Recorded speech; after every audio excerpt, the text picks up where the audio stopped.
cool. All right, just count me in whenever. The stream isn't live yet, though.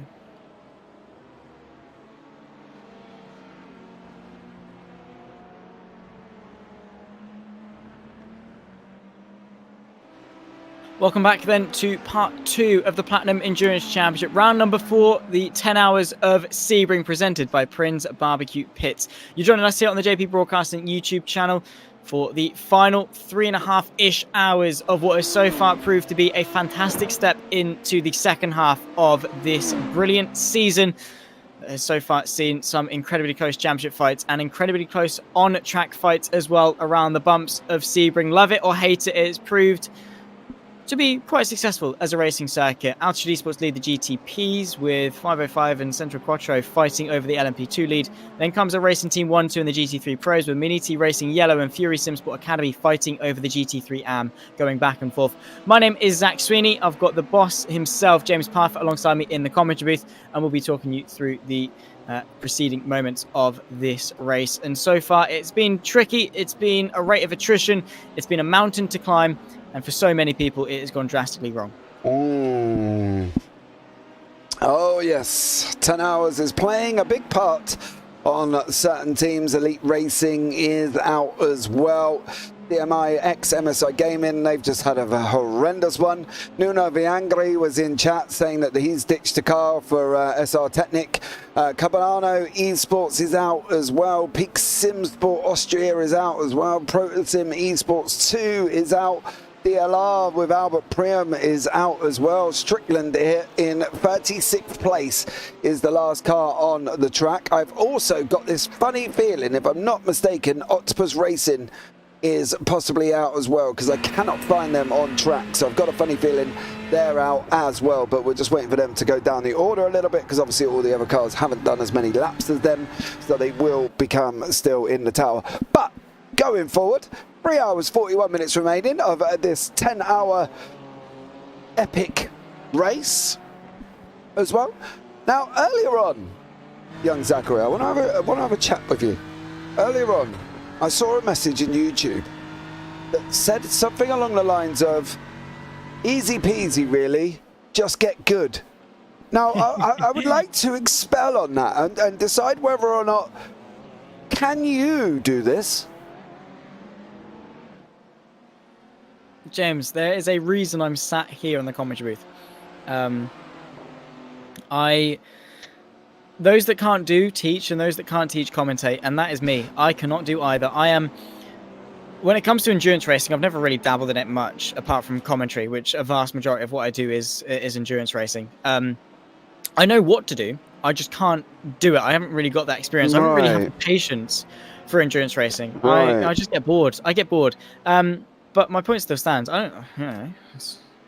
So basically you were telling people to get better at something you can't do. But is that what you're... It's not wrong. It's not wrong. I'm not saying it is wrong. You know, you and I both know I'm the most opinionated person out there, and I literally could be, you know, up in the steward's booth as soon as look at something, because I'll give my instant opinion. That, you know, at the end of the day is not always, people don't always love it, should we say. Because, you know, I'm quite an opinionated commentator. I don't hold my words. I don't mince them in any shape or form. If you've made a mistake, I will tell you. And if you've had enough, you know, want to have a heated discussion with me, I will tell you about that as well. But at the end of the day, I don't tell people to get good in something I can't do, young Zachary. It was a tongue-in-cheek. It was a... that's all I keep hearing. Right, listen. Oh, okay, I'm going to listen. Go on then. Words of wisdom from a 17-year-old. Go on, off you go. A 17... Yeah, thank you very much. Yeah. A 17-year-old deserve respect. Listen to this, though. I will give you respect for this. 17-year-old who passed his test after a month of starting to driving, never had a driving lesson apart from his dad. His dad gave him driving lessons. He went for his test. They gave him a cancellation date. He went in, only went and passed first time. So, you know, I'll give you props for that one. I'm not going to lie on that one. Well done to you. Thank you so much. Yeah, no, I'm quite proud of myself. Yeah. Yeah, I would do, but I wouldn't tell racing drivers who drive something religiously when you don't, to get good over something that you can't do yourself. Yeah, nah. I'll refrain from the comment in future. Yeah, no, it's fine. Nah. You just got to get better. Nah, I'm joking. Just Simple as no. It's simple, isn't it? If you get better at what you're doing, if you get better, right, you won't have an issue. It's easy, isn't it? Yeah, but it's a different standard getting better and learning of somebody that does it. You know, it's like me going to Nigel Mansell and saying, get good, scrub, and I can't drive a Formula 1 car to save my life. You know, or going up to Max Verstappen and saying, you're shocking, when he would absolutely annihilate me in the sim racing world and the real world. You know, it's a little bit counterintuitive, don't we think? A little bit, yeah. I mean, okay, it's one of those... I'm just checking. It's one of those things where it's factually correct, but actually doesn't provide any useful information as to how to improve. And actually, no, I'm taking a leaf out of Fernando Alonso's book, because my mate went to Saudi Arabia to run one of the karting tracks, and he got to witness one of the interviews that Fernando Alonso gave to some young karters aspiring to do well in motorsport. The advice that Fernando Alonso gave to one of the children who said, how do I get better at karting? His advice was, go faster, turn the steering wheel better, and if all else fails, get your dad to buy you a quicker engine. Simple as. Easy peasy. Just get better, in the words of a two-time Formula 1 champion. Yeah, involved with spending a ton of money on a new engine to go faster, and hopefully maybe one day you might meet up with somebody like that. But there we go. Onwards and upwards. Onwards and upwards, young Zachary. Absolutely, yeah. We'll move on before I dig myself even deeper into this hole. Yeah, I feel there could be a hole, to be honest. I'm not going to lie, yeah. But there we go. Onwards and upwards to the battle for 6th place currently in the GT3 AMSA. Indeed so. Stephen Bird for Platinum Racing Team Orange is chasing down Vicente Orozco. I think we're going to go with the 215 just in front. Interesting battle starting to develop. It's to be fair, the GT cars have put on quite a mighty showcase in their affairs up and down the field. We've always had a pocket of a GT fight at some point or other, so it's nice to see. But Platinum Racing Team trying to move their way ahead, but it has been quite a notoriously difficult circuit to get moves done. It's tight, it's twisty, you're not on the brakes for very long, and you're not slowing down from a high speed. I mean, the largest braking zone really is the hairpin after the big bend. So, apart from that, you're not really on the brakes for very long, and maybe Sunset Bend as well. But apart from that, there's not really many places to get a move done. So you really have to think about it more strategically as to where you're getting a move done, essentially. Yeah, definitely. I think that's the thing, because at the end of the day, you know, we've seen how incidents making moves in wrong places can affect people. You know, difference of opinions on how it affects you.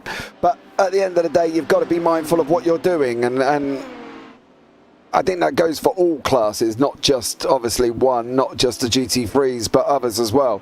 As we can see, Mark Hutchinson weaving his way through traffic here at the same time. LMP, GT3 and a GTP all on track there. Nice little photo that would have been for Mr. Hedgecock, but he doesn't want the 9, 10, 11, 12 gig replay file that could possibly come with this race, I'm not going to lie. So he's not really after that one, but that would have been a nice little pick for you there, sir. But at the end of the day, the Altitude Esports boys are weaving their way through. That's kind of how to do it. Nice and clean, get past all classes. Job done for him. But that's the thing. I think you've got to be mentally prepared to be able to be patient at the same time. You know, you can see the gaps on the left-hand side. We've seen that basically it doesn't matter how big your gap is, you can still make a mistake like the Writer boys did. And, or the incident with the Porsche, sorry. My word, I was just stop opinionating about that incident. Or, you know, and it doesn't matter how far you're ahead you are, anything can happen. So, yeah, I think for anybody in this field, I would probably continually to stay in it to see how far I can get and how many points I can get out the process of it. Absolutely. It's the nature of the beast when it comes to endurance racing. Stephen Bird, though, still unable to find an avenue through, as we've touched on. It's just so tricky around a circle like this. It's, yeah, you are limited. And I think the main thing is really capitalizing off opportunities that you're given, mistakes, traffic, pit stops. There are so many other ways to get overtakes done, not necessarily brute force on a racing track. You do have to find your way through in other ways and think about it a little bit better, set it up more strategically. it's a tricky affair, to say the least, particularly when you've got so long to dwell on it and think about it. But also, sometimes in the moment you don't. While yes, it's a 10-hour race and you're thinking long term, there are so many split-second decisions that you have to make, where it's like, do I go for the move? Do I send it here? Do I wait for traffic to pass? Do I sit back and wait a little bit? How many opportunities within those 10 hours am I going to get? Because sometimes, yes, it's a long race and you might be thinking, well, yeah, 10 hours is a long time. How many opportunities can I get within those 10 hours? Sometimes it does turn out that, hang on, this might be your only one of the lot. Do you find your way through now? Do you work in haste? Do you get past traffic a little bit too quickly and, you know, speed yourself off into the barrier after making contact with a Porsche? Who knows, right? What your thought process is. But there are some times where you have... Hold on a minute. Hold on a minute. I'm sitting here apologising for my opinionated expression on the incident with Ryder, and there you are just slipping it in. You know, at the end of the day, dude, fair's fair. Controversial. Controversy in the Platinum Endurance Challenge here at Sebring, I feel. You know what I mean? But go on, carry on. Sorry, sir. I forgot what I was about to say now. That's because you're waffling on. Yeah, well, I've got to, right? The gaps are fairly substantial, and we have to sound like we're talking about.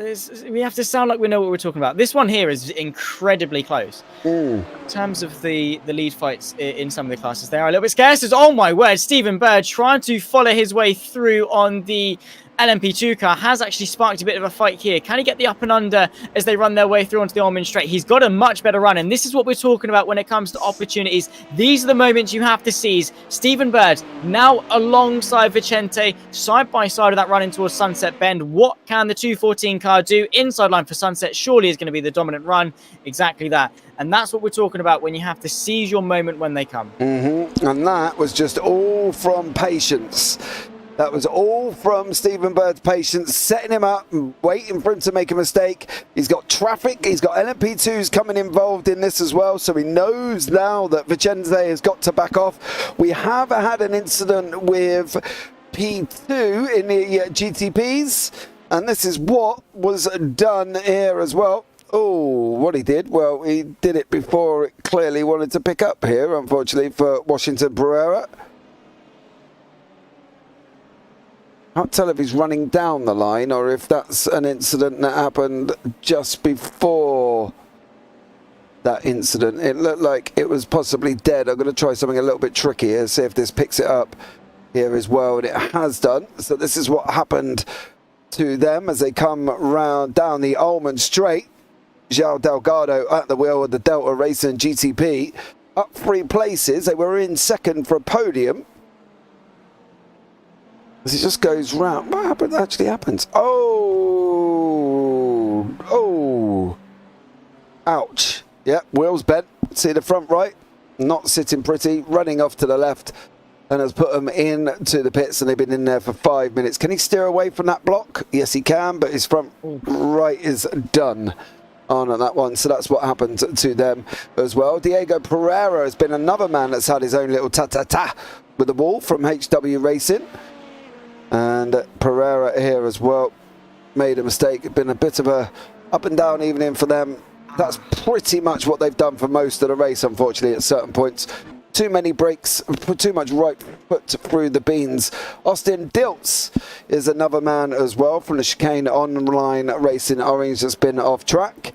And he's just run it off there a little bit wide. And Josely Otero in the BMW for Octopus Racing Team GT3, again running wide and just managing to keep it straight. So nice little thing for them. Stephen Bird, after making that pass, has gone into the pits. Seems very counterintuitive currently at the moment as well, after pushing for so long to try and get past him, Zach. He then gives the place back to him again for going into the pits. So yeah, bit of a shame. A little bit, yeah.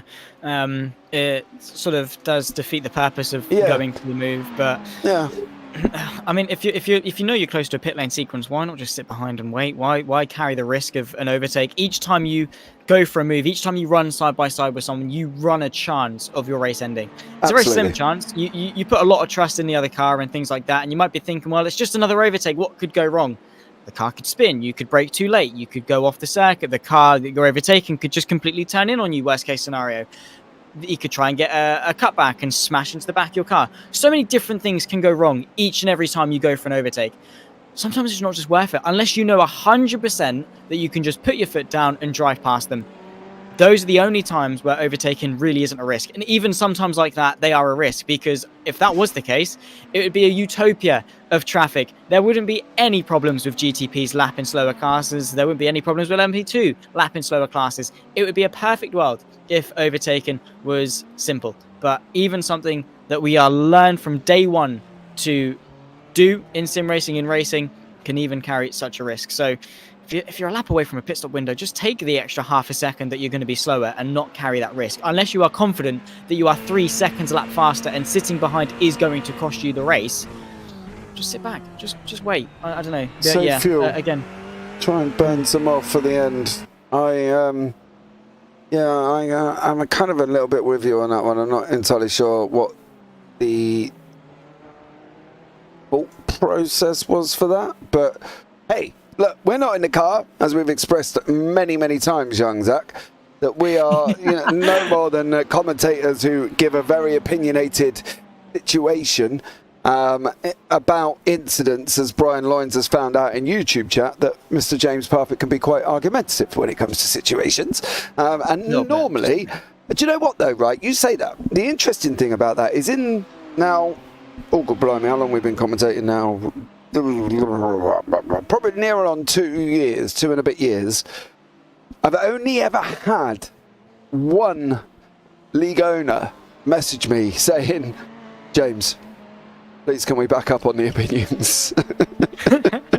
Only once I've had somebody message me saying, please can you back up on the opinions? Everybody else is just like, yeah, so-and-so spoke to me about something you said. I said, oh yeah, what did you say? He went, well, you're the commentator. I told him to get over it. I went, all right, cool. He said, at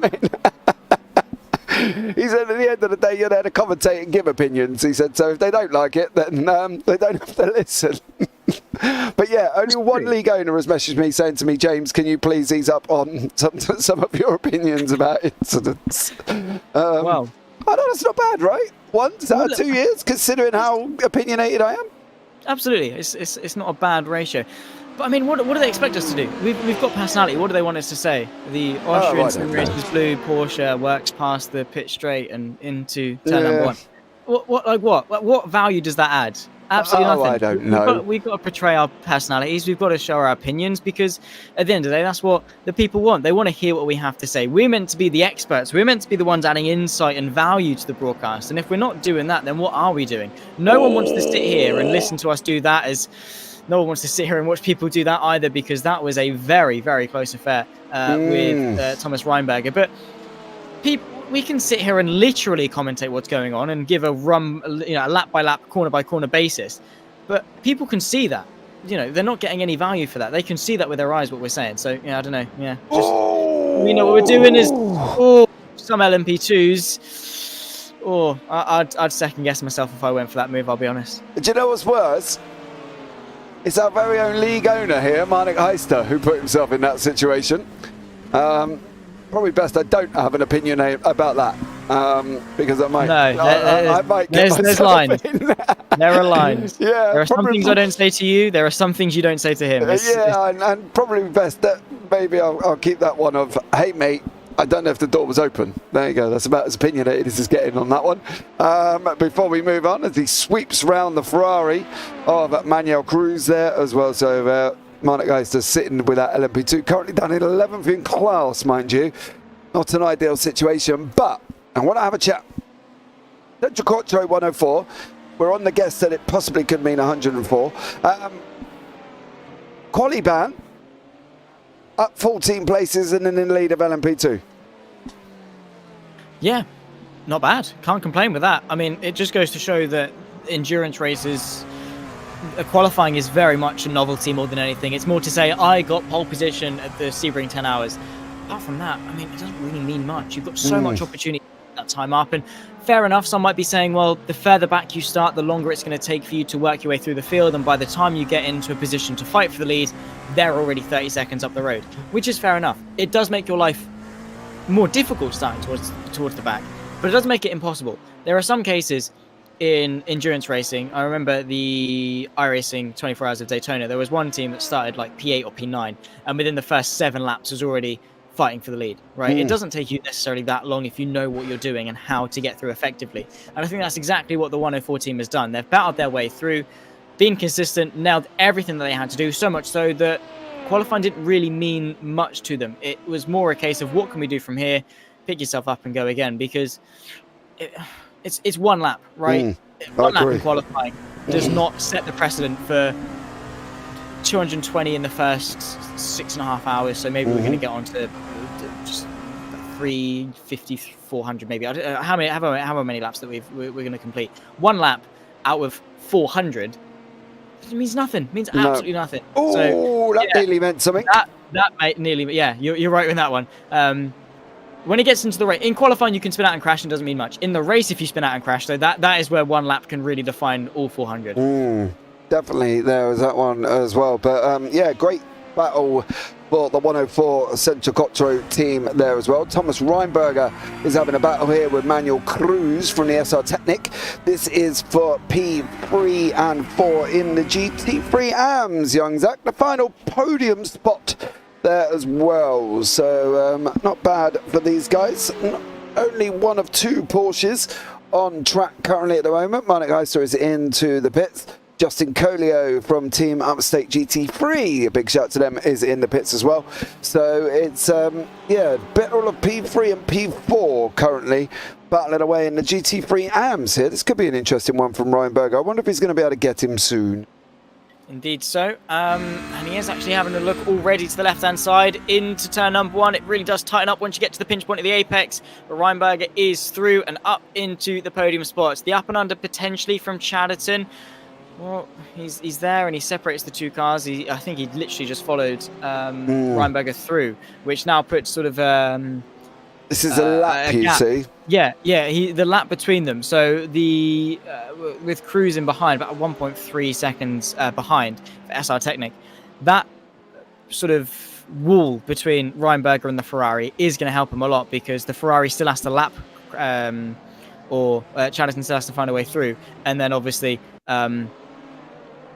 And then obviously the Ferrari still has to pass the car in front. So it is a good help to have that car in between the 2. As over the curb, that's not going to be pretty. Destabilize the car already. And around Pereira goes. That HW Racing car has really had it in the walls today. Yeah, I'm sure they must have damage, you know, or something, because every time they seem to hit the brakes to a point of where it doesn't like it, the car just decides no. So I don't know if they're more slamming rather than applying. I think they start applying and then the car don't stop, so they then push like their life depended on it. And unfortunately for the HW Racing guys, they have gone round. But it isn't the first time that car's spun, unfortunately, as well. It's been round a few times. But Levi Pruitt has also been off track here for the Maniti Yellow. I hope that's just a wide run. Oh, no, that's not. Oh, no, that's not. Oh no, you do not want to be doing that second in class, sir. And second in the championship, let's not forget as well. Wow. Wow. That is a Ferrari still struggling to get going, and with some hefty damage. That front left does not look pretty. Driving that car does not look pretty either. Wow, Levi Pruitt, unfortunately, is going to have a long drive back to pit lane and a long time sat in the pit box as well. That is huge news. Fortunately, they have got about 2 minutes back to Austrian Sim Racers, so I'll be surprised if that's only a 2-minute repair though, sir. Yeah, that's true. No, that is fair enough. It could well see them off the podium and out of contention, and handing the torch to Fury Sim Sport Academy, who are looking to close their way in the championship. Maniti Racing Yellow were the leaders in the championship. If that's going to be the case after this race, after where they get spat out in a few, well, I say a few minutes time, a lot of minutes time, once they're done in the pit lane, who knows what it could entail for the championship. Yeah, the scary thing is, if you watch your steering wheel at certain points, it's actually straight. So I'd be interested to see him just on his run down into Round Tower. We go down into Bishop. I want to see what that steering wheel does. He straightens it up, and to be honest, he may have got away with that. It'll be touch and go. I mean, The front end. Yeah, but the thing is, when the slightest touches sometimes ruins the race, doesn't it? Which we've seen previously. And then you can full on pelt it into the barrier like that and be fine, yeah. I think it all depends on angle. It does not. It really doesn't. We'll see his pace relative to other people, of course. It might be a little bit more draggy without the front bumper. I think if he hasn't got any wheel geometry damage, that he's gotten very, very lucky. The front left did look to wobble a little bit, which I don't know if it was just my eyes deceiving me or if it was actual damage. We'll see if he pulls into the pit lane. He doesn't. He continues on, which tells me he's confident in the pace of that car, so much so that a 2-minute gap is manageable. He's not going to be catching up to Fury Sim Sport, but he can manage the gap to the Austrian sim racers. Yeah, João Delgado is back out on track here for Delta Racing. So P2 has not been dead, but they were in the pits for a good 13.5 minutes here. So they're back out in track taking P2. They've still got Reiter behind them a long way, as Reiter was in the pits for an hour and 2 minutes, I believe. Or something. No, it wasn't an hour and 2. How long was it exactly? No, that's a minute 2. So they were obviously in the pits before that as well. Unfortunately, we don't see all of their pit lane times, just their last one. So, yeah, so they've obviously had a lot of damage because currently they are 16 laps down away. 16 laps away from João Delgado.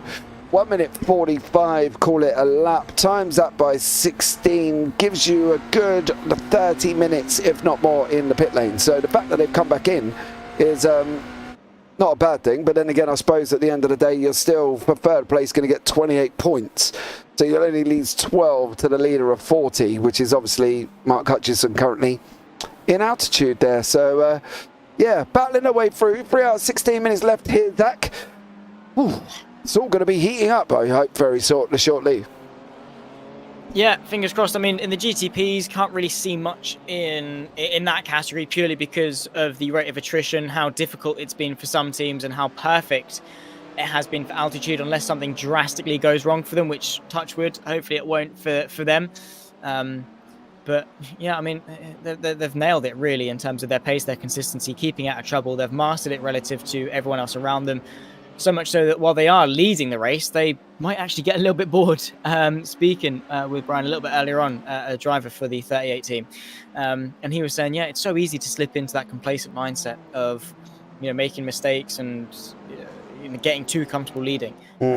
But yeah, so far they've really nailed it. They're driving perfectly. The LMP2s might be an interesting one with 505 versus Cento Quattro, which I have just whacked into Google Translate. It does mean 104. So interesting stuff. It does make sense, but I know, like with French, for 80 it's 420s. They say Quatre-Vingts, which literally is just 420. Weird stuff. So I wondered if it was the same in Italian. It's not. It's literally just Cent 100 Quattro 4 104. Boom. But yeah, it could be interesting in the LMP2s maybe. GT3 Pro, you can't really see too much between the two racing team cars. Fury Sim Sport now, if Miniti Racing Yellow don't puck up their ideas, and if that damage is too severe, don't really see much of a challenge there. So maybe the best hope is the LMP2s. Who knows? I mean, yeah. The thing is, though, is that while everything does seem quite secure at the moment with gaps and teams and drivers doing well, at the drop of a pin, really, anything can go wrong. Someone could disconnect, someone could have a massive crash, there could be a multi-car pileup. There are so many different things that can go wrong at almost any moment in a motor race. Yeah, I think that's what makes it interesting, though, doesn't it? Have we not That's why we love it. Yeah, have we not already seen that? You know what I mean? Did we not already see that go wrong for certain people? We have, and I mean, it can continue. It can go wrong again and again and again. As already, is that HW Racing having a spin there in the LMP2s? Just in the background, yeah. We were talking about how it can go wrong. Oh, it's Platinum Racing. Marnix Heister behind the Ferrari. Okay, right. That's... Wow. Yeah. Okay. Ironic. I don't really know. Grass mechanics. I don't really know where he was going, to be honest. I think it just seemed like he steered to the grass. Yeah, if you look at it, he almost looked like he was trying to get past or trying to not hit the GT3, right? There's the GT3 there. Little miscalculation. Watch, he goes in way too quicker, steers away, can't get the car stopped. Well, to be honest, he didn't even try, which was a little bit bizarre. He looked like he was on the accelerator, or maybe that's just me. Not sure.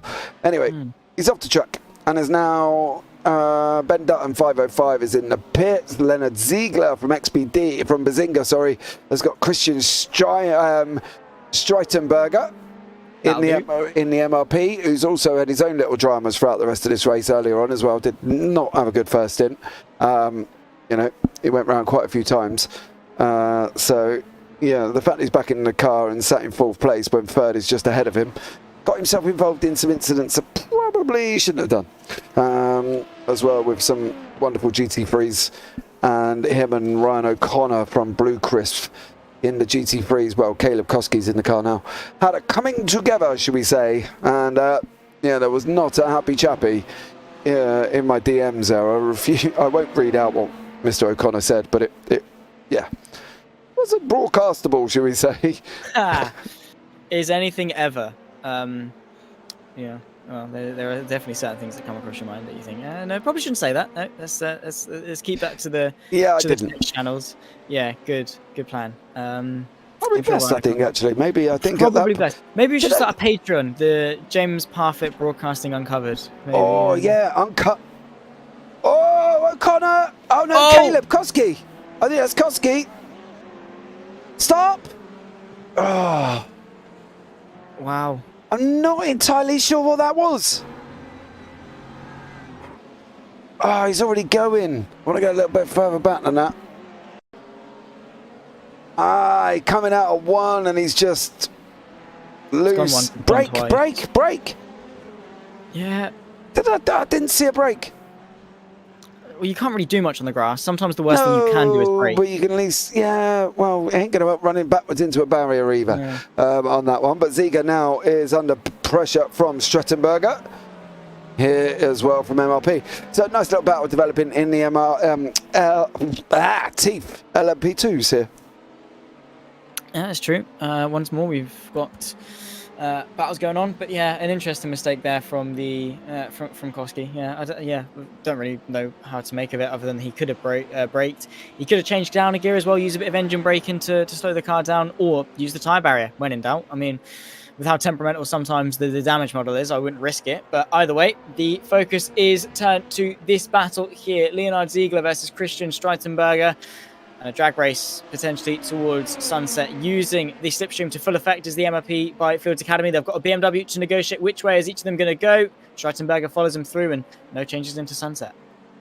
Yeah, it was a good move from the from Ziegler there from Bazinga, blocking him in behind that GT3.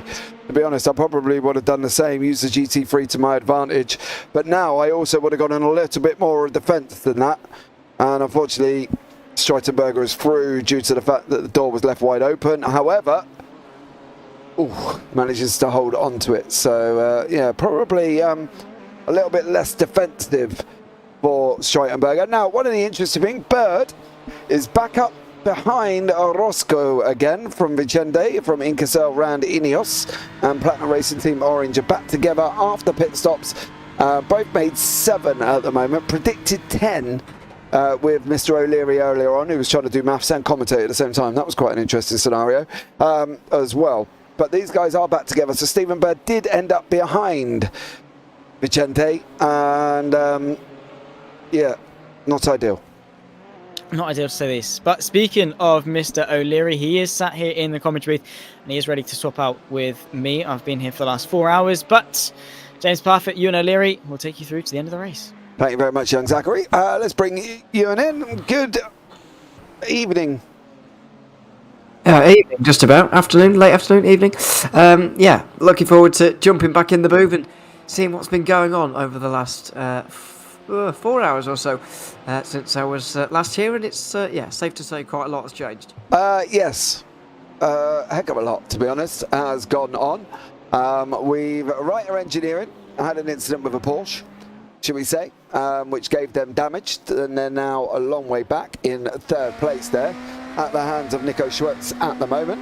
As well, there was a long debate about that incident, I'm not going to lie, as well. But yeah, they're dropping down the order now in 3rd, but they are currently 27 laps back from Altitude, who are currently in front. Christini from Centro Quattro, which we did Google, and apparently does mean 104, is out in front. over the 5:05 of Ben Dutton by about 7.5 seconds in the LMP2s. Alessio Bonino from Racing Team 208 is followed by Luigi Nespolino from Racing Team 221 here as well. They're in the GT3 Pros. And in the AMS, it is Brian Kraus from Fury Sim Sport, who's leading over the Maniti Yellow as, well, I don't really need to tell you they've had a crash. You can clearly see that, Mr. O'Leary. Yes, that is fairly obvious to everybody at the moment. I did see the incident as well, by the way, because it didn't happen very long ago. And I thought, you know, I'm very surprised that car hasn't had to come into... I don't believe that car's been in yet, has it, since it actually hit the wall? Because... Oh, no, it has, sorry. It was in a couple of laps ago. But they've clearly not done much to repair the car, because it's smashed up still at the front like you wouldn't believe. Yeah, definitely as well. And I think that's... one of the things that they're gonna have to try and cope with. I think the steering looks relatively straight, and you know, at the moment they seem to be surviving. They seem to be, but they've got a big gap behind them as well, to be fair, to play with, so that's useful. The last lap for them was a 2:01.3. It was a good half second or more slower than Brian Kraus at the front of the GT3 Amfield, so yeah, it's not too much of a...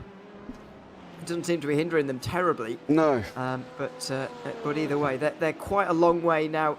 In terms of pit stops, they're quite a long way behind the race leaders. Fury are still going for that 9-stop strategy today.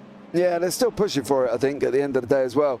Vicente here from Ingersoll Rand and Stephen Bird, they have swapped places once, and then Bird went into the pits, which means that did kind of decide why push for the change of place and then go to the pits. It was a little bit of a confusing manoeuvre, but Bird has managed to get back up to Vicente, so they are back together once more. So that's what's going on. That is what's been going on over the last few hours. We've lost quite a few teams, unfortunately, as well. We've lost Octopus Racing from the LMDH, Albert Priam from DLR Rotary Industry Orange in the GTPs as well. Cristiano Rocca, Protosim Esports 2 is out, Peak Sim Sport Austria is out, Cabano is out, SR Technic is out, and obviously, as you know, you saw David DeMarco CMX MSI Gaming in the Mercedes. That was just horrendous. They were having a horrendous time. And Jonathan Worth from Elite Racing is also out. So we've lost a few, but we have still got, I believe, 35 cars running, and Chris Van Strickland is the last one there. And somebody very nearly crashed out of turn 1 there. I'm not sure it was one of the LMP2s. Could have even been I think the Cabano one in the background there, maybe. But there's a couple of prototypes in the background, so I'm not sure. But yeah, not too many retirements, thankfully, as you say, and including none in the LMP2 category, which is fantastic. But that makes it 7 overall, with 2 GTPs, a few more GT3 Pros, and a couple of AMs as well. Which is not bad attrition at all, but we are getting into the darkness now, getting towards the end of the race. Certainly it's going to get very difficult, even more difficult really. The track temperature going to go down, as you can see, or did see on the right hand side there. The temperature's now a lot more manageable, a little bit better, a little bit kinder on the tyres, but you can't see where you're going, which is the trade-off that they'll get a bit later. Yeah, the good thing about this, you can see the cat eyes on the left-hand side. They do light up and light the track. So you have a rough idea where you are and a rough idea of what way you've got to go. Oh, that HW Racing has not had a good time in the LMP2s, unfortunately. So it does give them cat eyes that they can light up and show their way. So I suppose that's a plus. We're not completely in the dark as we would be at Spa, for instance. It's got no lights apart from down the start-finish straight. So, yeah, they've got a little bit of lighting, and...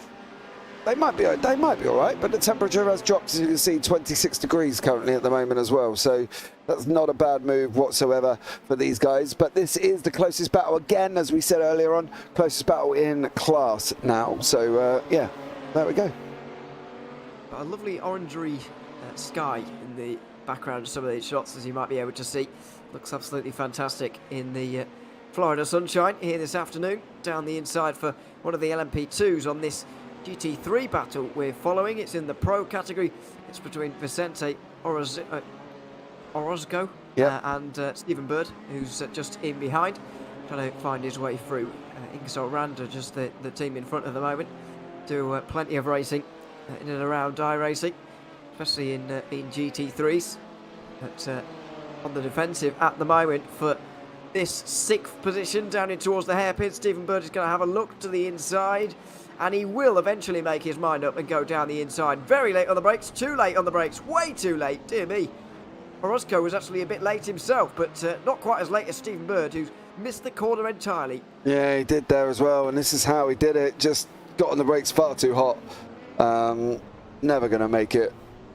Kept it out the barrier, hit the tarmac and managed to get that BMW rotating. So he's going to have to go again, is Stephen Bird, which I guess from his point of view is a little bit annoying, considering you've done it twice now, got past the car twice, and now you've got to go once more just for good health of it all as well. So a little bit tough. Oh, one of the things we did touch on was Delta Racing. At this very corner, we're ran wide and they hit the wall, which damaged their wheel, and then they hit the wall all the way down the start finish straight as well, which also damaged their left front, which was bent. So they had to go into the pits and get some repairs there on lap 220, while Mark Hutchinson from Altitude is on lap 231. So they lost a bucket load of time there as well. Nicholas Schwartz has just gone past Benino, but to be honest, yeah, GTP and GT3, so no real competition there, and they're trying to make their way back through as well. So all in all, it's been quite eventful in the GTPs, considering we only had 5 start, which is a bit of a shame. Very eventful for the GTPs. I did see, by the way, the incident with the Writer Engineering esports car and how long it took them as well to repair it. I think it was best part of 3/4 of an hour for them to repair it. And now, what, 27 laps down on the leader. Well, they're actually on lap themselves. They're 26 laps down, but still a good 15 laps behind João Delgado for 2nd place, which is not good news. And with the Altitude Esports currently leading the way, they are going to lose their championship lead. So it's been a real whirlwind of a season so far for Writer Engineering Esports, after finishing quite relatively far down by their standards in 5th position in the opening race. A couple of wins in a row. Now down in 3rd place in this one, and they're going to lose their championship lead by 7 points will be the advantage for Altitude at the end of this one if things stay as they are. So it's been a bit of a whirlwind season so far for Writer Engineering Esports, but it was such a big hit on the wall and so much damage. That's why they're so many laps down. But they're not the only car to have had issues. 2 of them are out, and as you can see, Delta Racing 20 minutes behind Altitude Esports at the front of the field at the moment as well. It's been a very, very attritional few hours in that top category. Yeah, it definitely is, and some that seem to be struggling. Obviously, there was multiple opinions about the incident with Writer. As again, we could be here all day on that. My opinion differated from a lot of opinions, so we say, and clearly differated from the steward who ended up giving the Porsche drive-through, which for me was a little bit confusing. Stephen Bird has slowly closed that gap up to Vicente again. He's now down to 7/10 at the moment, helped by the toe of the Mark Hagel from the 5th place XPD Emerald LMP2 there. So that's pulled in within half a second. So Stephen Bird's going to have to go again for the 3rd time here. Hopefully, 3rd time's the charm, as they say, as the night hours drop in. Red sky at night, Shepherd's delight. That's what they say. It means tomorrow's going to be hot in Florida. Maybe. Obviously. Oh, I don't. I've never heard that before. Yeah, red sky in the morning, Shepherd's warning, which means it's no red sky at night, Shepherd's delight. Red sky in the morning, Shepherd's warning, which means it's going to rain. Red sky at night, Shepherd's delight means it's going to be sunshine. Oh, okay. All right, now you're just making me feel old. You've not heard that at all? No. Oh. No, I haven't. Because you're not old. We check the weather in my generation. Yeah, well, that's instead of just looking at the sky. Well, you know, we got to aim it somehow, and at the end of the day, I think that was one of the things of where I was on my holiday last week in Spain as well. It actually turned out the UK had hotter weather than I did in Spain, and we had a whole day. We had one night where the thunderstorm was that horrendous. It actually woke me and the missus up. It was right above our hotel. I've never heard thunder like it. It was like we were being shot. It was incredible. My missus woke up absolutely startled out of a you know, wit's end, should we say, and woke me up in a flurry of, James, could you hear that? And I was like, all groggy at 3 in the morning, as you are. Hear what? Next, you know, it just went boom, boom, boom, right above my hotel. Poor blimey, I thought that was it. Somebody was in there shooting us, but it was horrendous. So yeah, unfortunately, we did have a rainy day on Thursday, and then Friday was really hot again. But apparently, the UK had nice weather, and we didn't use the Sky. We used the weather app on that one. Oh, that's good to hear. Yeah. Which we try. It's been very nice. I'd imagine it's been quite nice in mainland Europe actually. In maybe over the last couple of days, I know towards the Mediterranean have had some pretty grisly weather recently, and flooding indeed as well, which is very unusual. But yeah, Benidorm was on the news apparently. Yeah, severe flood warnings. Very bizarre. It of course cancelled the Formula 1 last weekend, but yes, a very bizarre weather there, but not too bad over the last couple of days. Not too bad in sim either, down the inside for Stephen Bird. Still can't quite get through, didn't quite have the chance there, but he'll get another one very soon, I'm sure. Yeah, he will, but he's also got the Fury Simsport GT3 AM leader right up behind him as well, so he's got to be careful if he's going to look for this run again. He seems to be quicker through this sector and is able to get a nice little tidy run out of Big Bend, and he's not close enough this time. He ran a little bit wide out of 5, which has jeopardised his exit out of and run a bit wide out of 3 through 4 and 5, which has jeopardised his exit down into the hairpin, so he's not going to be close enough this time around, unfortunately for him as well. But this, as I say, is the closest battle. I feel we've done covered pretty much most of the classes. As you can see there, the 169 car, which is I believe that's the XPD Emerald car, trying to get through. No, Bazinga Motorsports in the LMP2 manages to get through, but it's a nice little freeway BMW battle here as well. From the perspective of the AM and the Pro though, for Brian Krause's position, how likely would you be of wanting to get involved with this? Because in hindsight, there's no real need to, is there? It's a difficult one though, isn't it? Because he's not got he's got a fair lead actually over Beniti. I think Bird's gone for it. Well over a minute, and there goes Bird to the outside in towards turn 15. He'll get round the outside through that bit and the inside for the second part, meaning that by Le Mans he is through and away. So Stephen Bird now through. Maybe that means that the Fury Simsport car no longer has to really worry about this, because Bird will get away and just generally the Ingersoll car will fall back towards the AM leader, and he can get through without any major problems here. We'll see on that, but it looks like Bird's had the pace here to get away from the others, and they've done that absolutely fine. So yeah, it could have been an awkward one for Fury there, but I think they'll be fine now. I think they'll get through without any problems. But it's an awkward one, because while yes, there's no need to get involved, you don't want to sit behind and just wait and lose loads and loads of time if you are able to get through. So it's a very, very difficult one. And very hard to know what to do, but I think his decision's just been made a bit easier.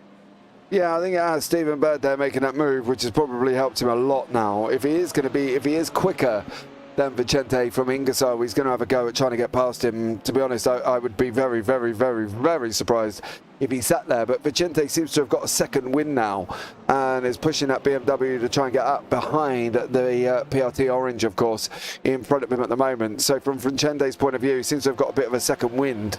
But whether or not he's going to be able to stay ahead of Fury Simsport under the hands of Brian Krause will be something to see here as well. But again, from Krause's point of view, can he just use this for fuel saving, do you think? Does he really need to get involved in a battle when we've still got 2 hours and 54 minutes remaining?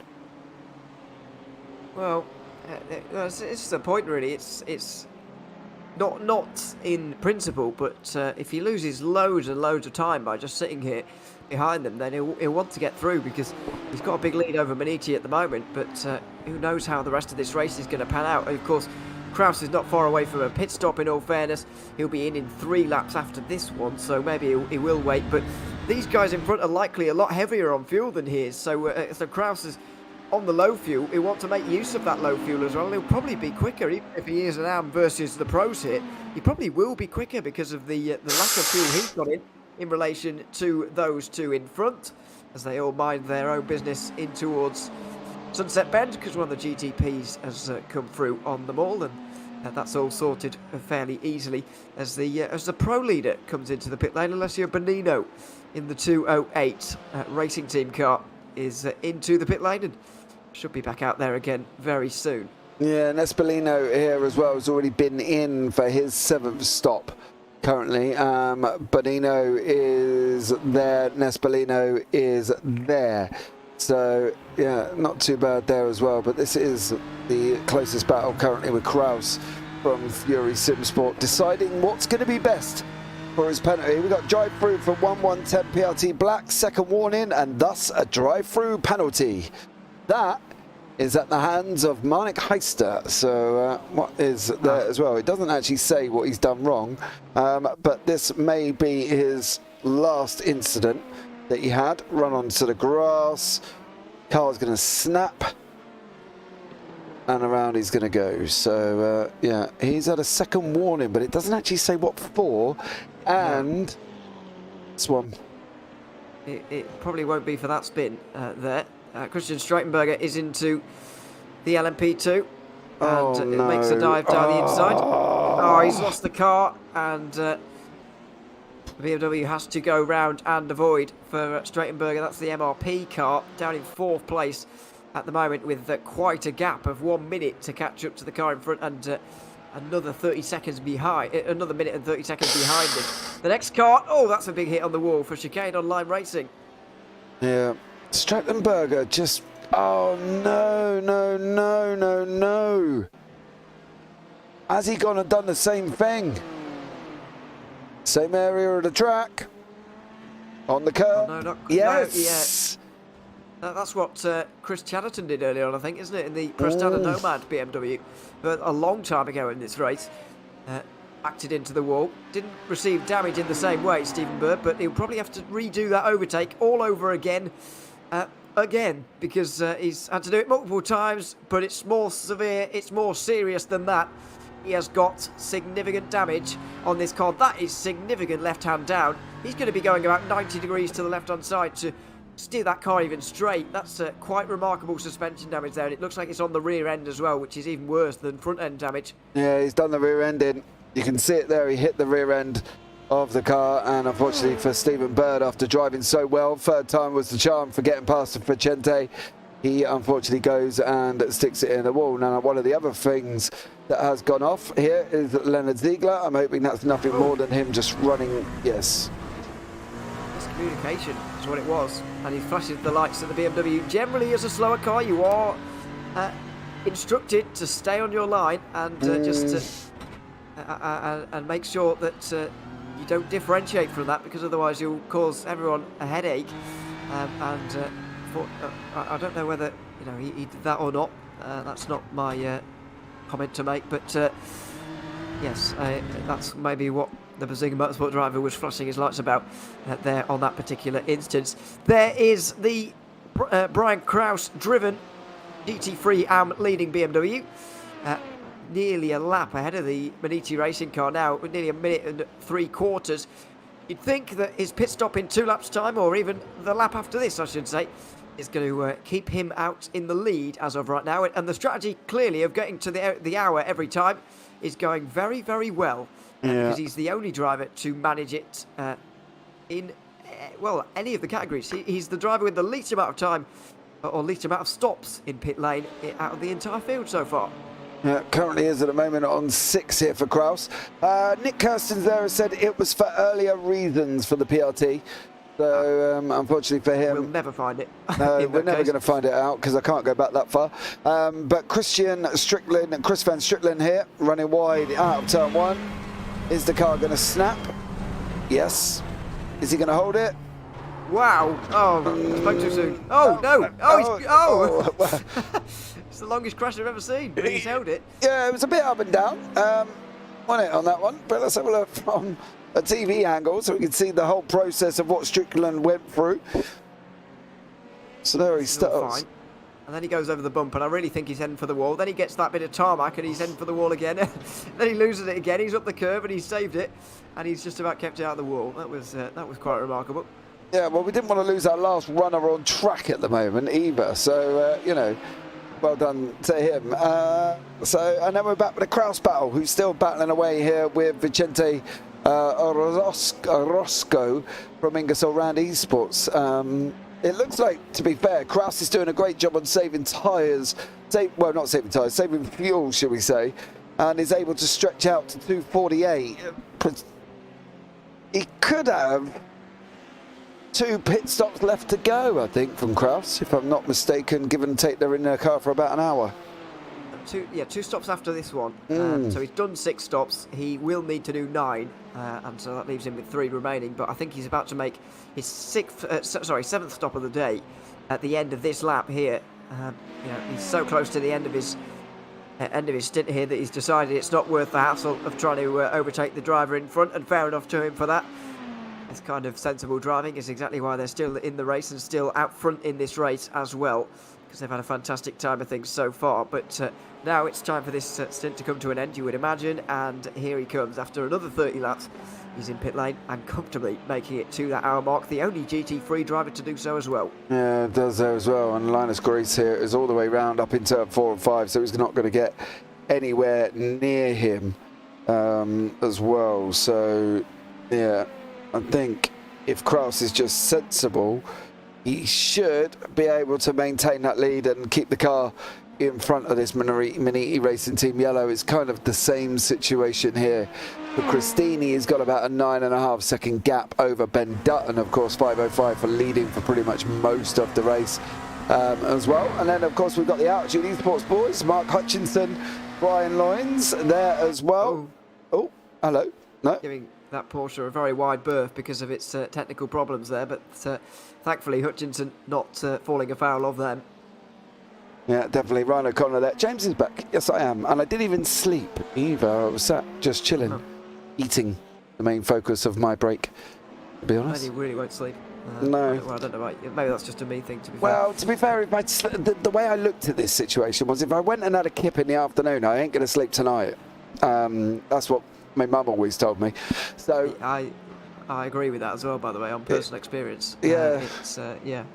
And I wanted to sleep tonight, so I'm gonna. I stayed awake and just ate a whole quiche instead, with a chocolate bar, pack of crisps, and a cake.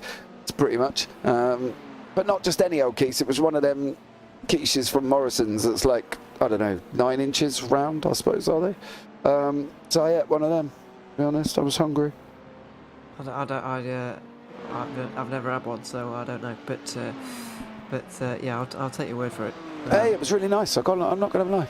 I'm not going to lie. But then again, surprised me. Yeah, me surprising about food either. So, and then obviously there was that thing about 1,000 subscribers. I've got to go and do a food review, right? So I was like, right, this is it. We got back from Barcelona quite late. I went to walk down the seafront to get well, we ended up in a kebabi, to be honest. Pulled my phone out to start recording and talking about it and reviewing it. And then my phone went beep, beep, beep, beep, beep, and the battery died on me. And I was like, you've got to be kidding. Like, the only opportunity I've had during the holiday to do it, and the only one where the wife was actually going to be happy about me doing it. And the phone died. And then after that, it was locked back in the safe again. So I can't believe how reckless you are with your phone charge if you just didn't know it was going to... Mate, I didn't even pay... I was in Barcelona, I didn't even pay attention. Didn't even pay attention. Even so, that's reckless behaviour in phone charge states. But oh, I'm so sorry to disappoint you, young sir. I feel like I've just been told off by my dad, guys. It's not even funny here.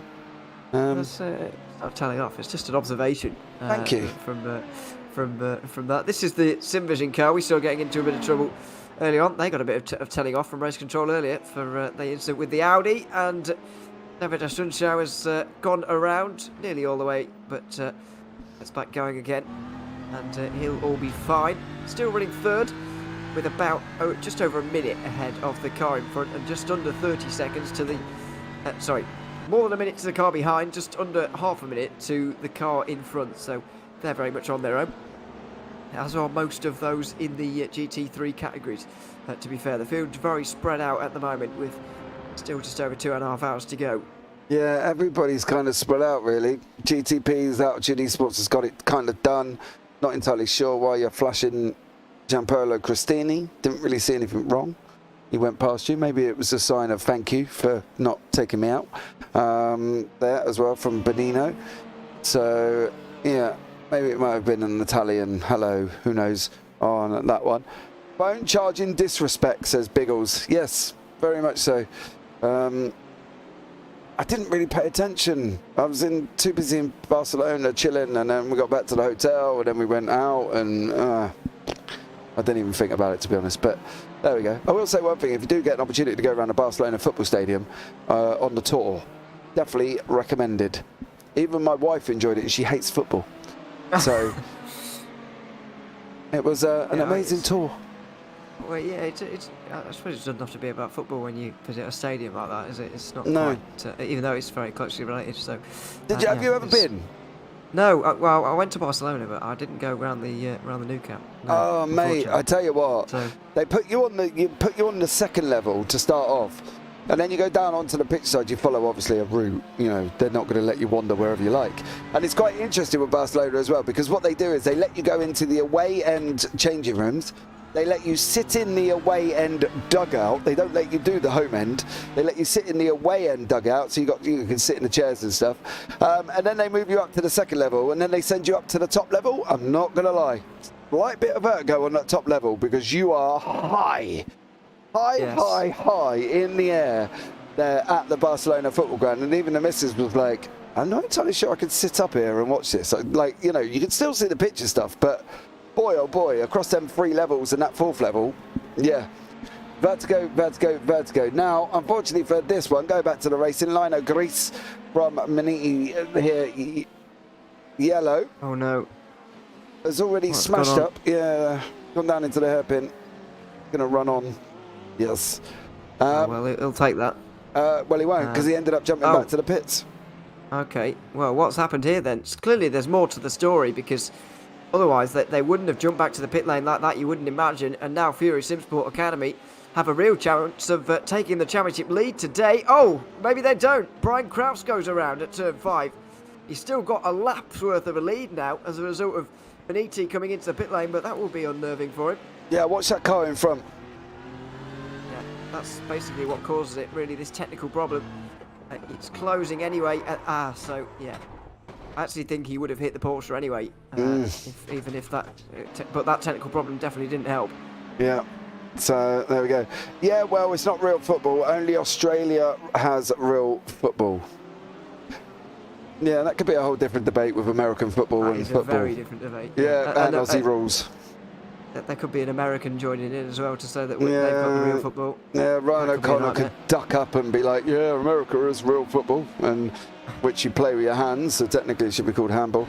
But there you go. That's that's a conversation for another day, on which we could start a big old debate with 2 hours and 40 minutes remaining here of the 10 hours at Sebring, Mr. O'Leary. I don't think we quite want to get into that just yet. We need more than 2 hours 40 to solve that debate. Yes. I can do that. So we'll not attempt it in this broadcast. Interested to see what's happened to Maniti here, though, because they are the championship leaders. They were running in second place. They've been in the pit lane now for nearly 3 minutes, and I'm not sure what's happened to them, because clearly it wasn't just that run down towards the hairpin. Surely not. Surely they didn't just pull to the left-hand side there into the grass and return back to pit lane. Surely that's not all there is to that story. I'm not going to lie. Oh, so there is definitely more. There's a hit on the wall. It's already broke, isn't he? It is, yeah. It's But already there's nobody broke. around him that could have hit him either. No, it's so bizarre, but he is already broke. He's off there. No, that's the turn 1 again. I'm trying to this is see weird. further back, but he's already off. I wonder if I can do it from here and then jump. Oh, okay, so we might be getting a better idea. Might be a little bit far back here. Oh, let's start a lap. We are a long way back there. Yeah, we'll just have to watch him for a lap, I suppose, to figure out what's happened here. But yes, not entirely sure. I wonder if I can do it from here instead. No, it's just too far. So here we go. It might have been an LMP involved with them. They're already damaged here. I think something's happened at the Sunset Bend, doesn't it? Because he's got... Oh no, this is the lap before, isn't it? This must be the lap before. Yeah, he's still running. It's turn 1. So he's still fine there. But yeah, hearing that yeah, there is an LMP2 involved maybe with this car. No, we might have to watch it from where David Osenio decided to stretch it out here. He's a long way back round, unfortunately. He's down out at 10, coming down into 10. So we'll try and catch what the LMP actually did here as well for Linus Grease. There isn't, nobody else is close on track at the moment, guys, so we're not withholding information. We just want to find out what happened to Grease here, because they've had a bit of a rough time over the last few laps, haven't they, Ewan, really? Yeah, they've been in the pit lane now for nearly 5 minutes. They've dropped to 4th, confirmed now, and I'm not sure whether they've definitely lost their championship lead yet, but they're certainly on their way to having that snatched away from them. No, they would still cling on to it as things stand, but it's not good for them. This is through Le Mans, and there's still nobody around them coming into Sunset, and I think this incident is going to come at Sunset Bend because there was no one around them at turn 1 when we saw them, so I don't think it was actually at turn 1 the initial contact, but those LMP2s are quite far away, even going into Sunset Bend here, so here we go, through the corner, and he's fine.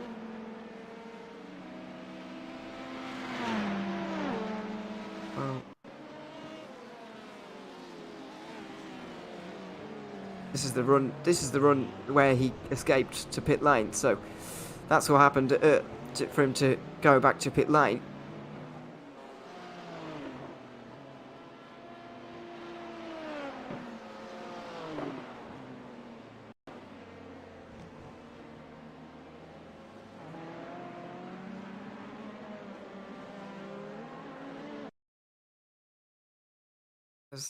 There's nobody. Ah, yes.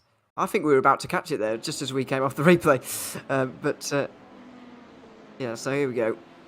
The LMP2 dives down the inside. Oh, slight contact. And that's broken the front left suspension, I think, that bit of contact. And that's has put Maniti Racing back to 5th place now. They've been overtaken again.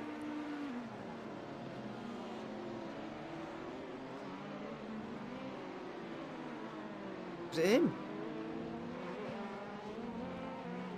Was it not the car in front of him? Ah, yes, it was.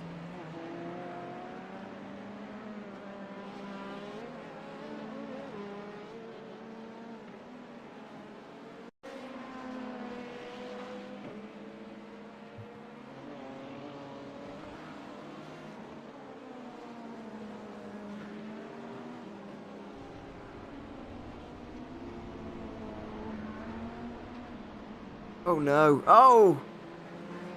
That could have been awkward.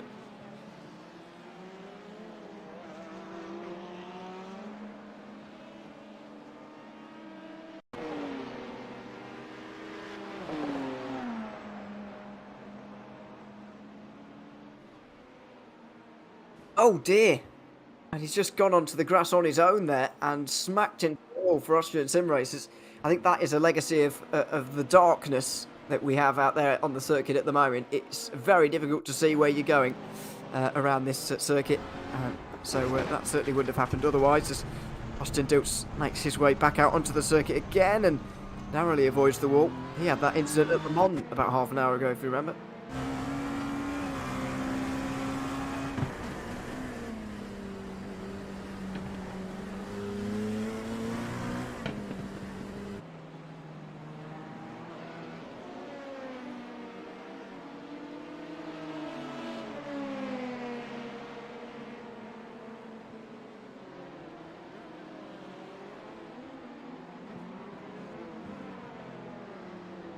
It was a difficult one to look at really for turn 1 there, because the Maniti Racing car turned in very early, made it very obvious what it was going to do, and they kind of both committed on the way in there and at the same time, and it all got very awkward.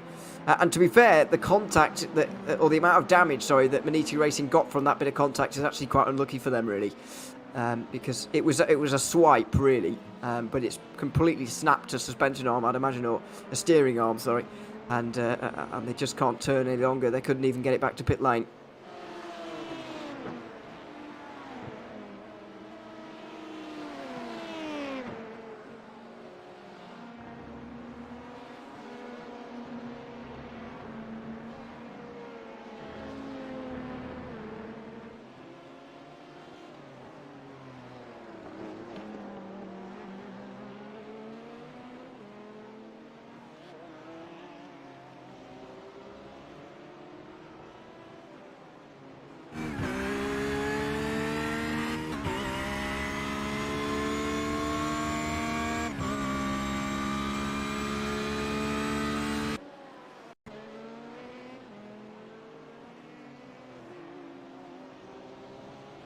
Now, this is down towards Tower Corner with one of the GT3s up towards the head of him there and goes around.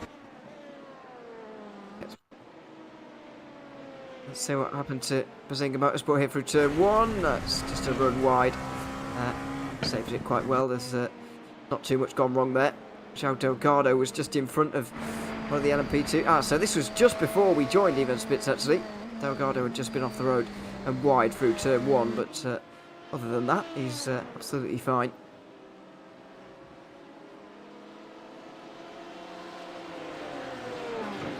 Yeah, there certainly are. That Bazinga Motorsport car we just saw is still 20 seconds or so behind, just more than 20 seconds actually behind Ben Dutton, with that gap between 1 and 2. 7 seconds. Michele Sangali still at the wheel of the leading LMP2 right now, as we're about to go 4 wide on the Ullman Straight. Oh my word. 2 LMP2s in the middle, a GT3 on the outside, GTP on the inside. That was a big moment for everybody, but they all make it work, and everybody gets through nicely. That's a very good bit of driving, actually.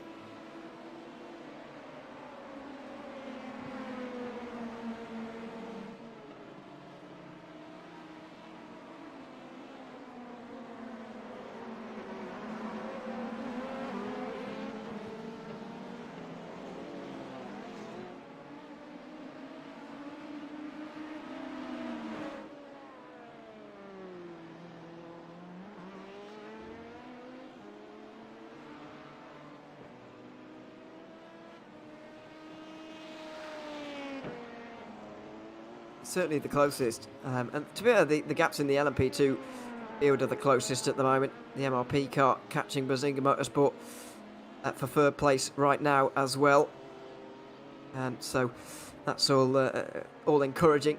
8 seconds now between Dutton and Sangali, so yeah, to have what, 4 teams separated by 30 seconds or so after this amount of racing, nearly 8 hours gone now. That's absolutely fantastic news for the race, and yeah, very encouraging to see that we're going to get some good battling towards the end of the race. But the only problem that Christian Strettenberger has got is that his pit stops are coming quite a lot earlier than the rest. In fact, he's probably not that far away from a pit stop right now.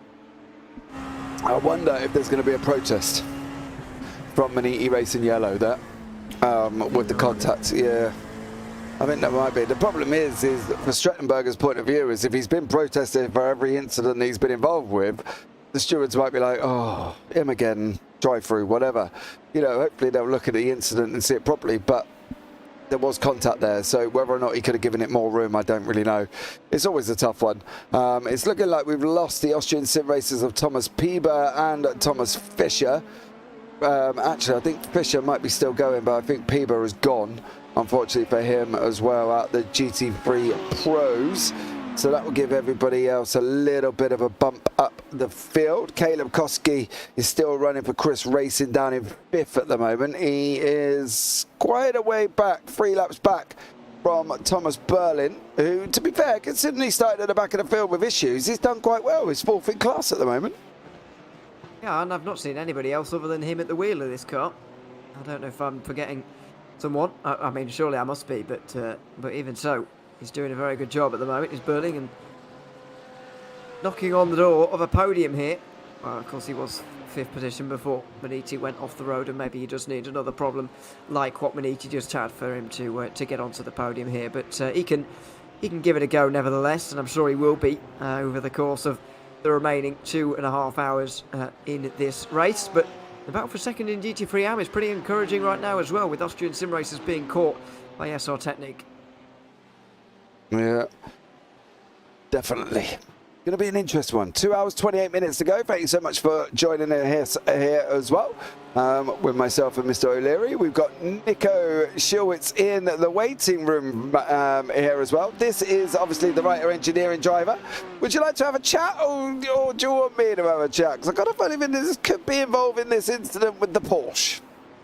I don't know if it will. Okay, well, over to you then, Mr. O'Leary. And here's Nico for you. Nico, welcome to the booth. Good to have you here.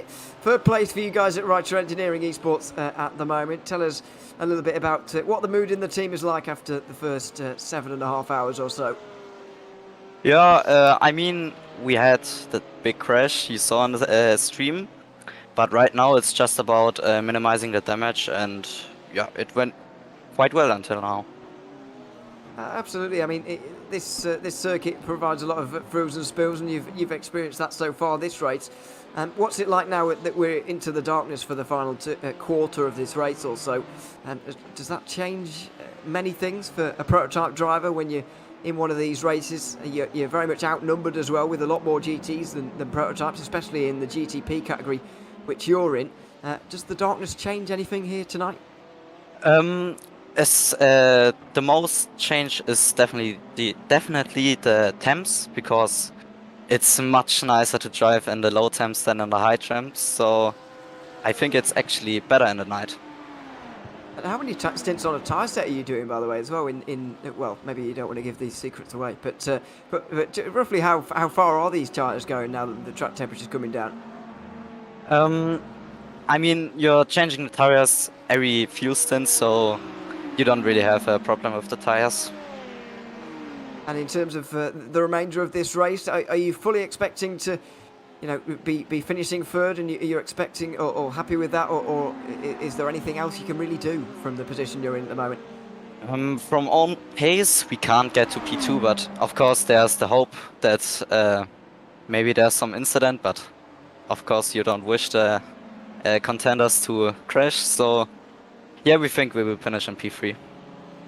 And just a final one from me. You'll look at, well, if the race were to end now anyway, you'd end the day 7 points behind, or 9 points behind 9 points behind the Altitude Esports team, who are currently on top of the race at the moment. There's a 4-hour race at Barcelona to come, and a 12-hour race at the end as well.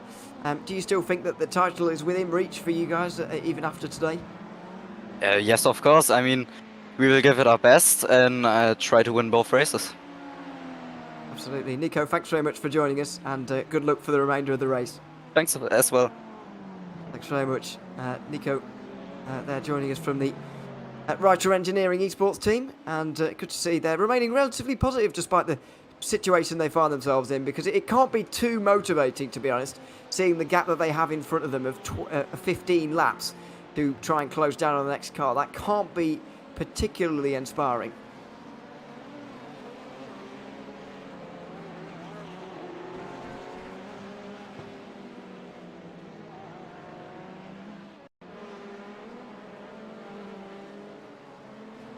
Oh no! Big crash. Austrian sim racers are very nice to get back going again, but not sure if you could see which Ferrari that was. There we are. Yeah. Chicane Online Racing. Remarkably, they're both still going, because that was a big hit on the wall.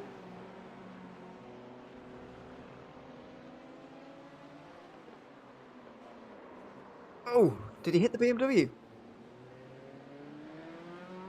Oh, well, are you sure? Because okay, well, we'll have a look. I'm pretty sure I saw this BMW spun there. It's the 120. I think there's contact there. Because there's the BMW. I mean, unless they were, it's a remarkable coincidence, I think, if not. But stranger things have happened, I suppose. This is the problem with the darkness again. We're not going to be able to see It could well be 2 coincidental spins, to be fair, but it'd be a remarkable coincidence. Maybe.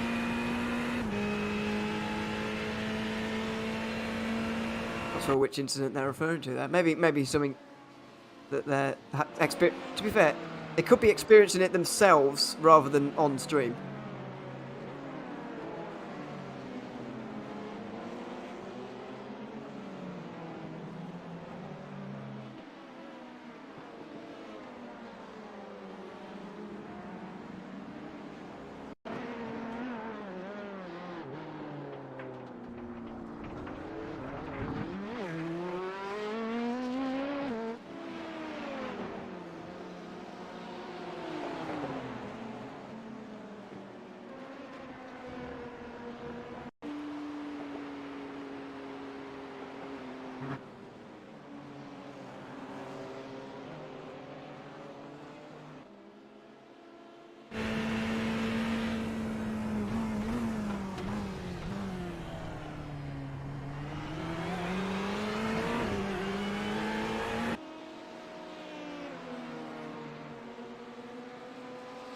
Absolutely, both of them have been climbing the order really quite well so far in this race, and it's nice to see this battle for second place really now kicking off between these two teams. Good to see a difference in manufacturers up towards the front as well, because we've got BMW, Porsche, Ferrari as opposed to all the BMWs we have in Pro. It's nice to see the variety that we've got in this category, pretty much like none of the others really. Yes, our Technic team now will be closing in onto the back, and we'll see whether they can get there. And by the way, the SimVision team reporting that it wasn't indeed coincidence. They did indeed get hit there. I'll trust them because they are in their car.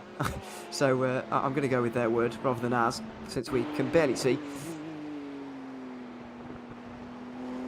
Here we go.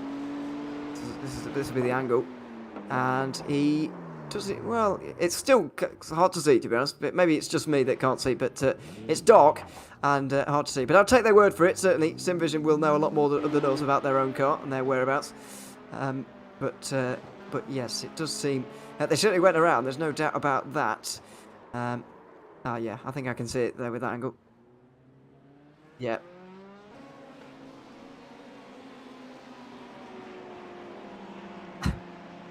People screaming at the TV at the moment, getting frustrated with us not being able to see, or me not being able to see the contact there. But anyway, that's hopefully all sorted now, and hopefully neither of them got damage from it.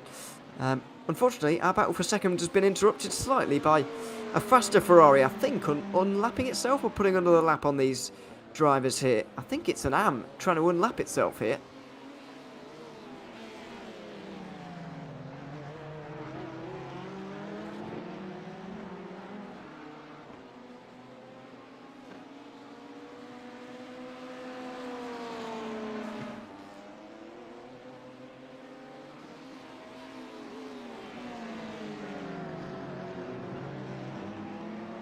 Oh.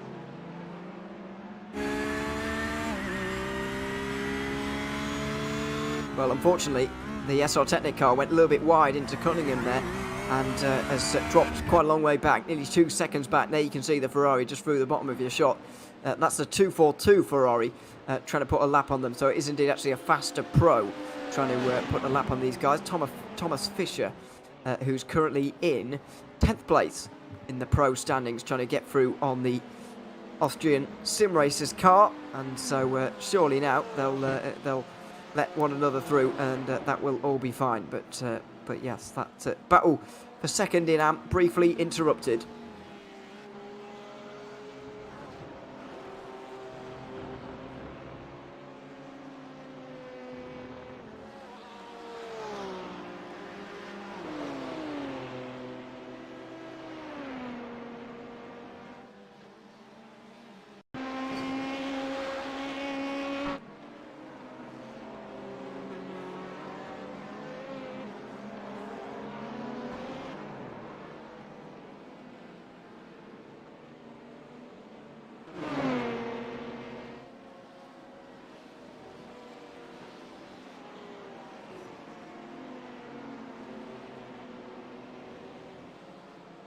Yes.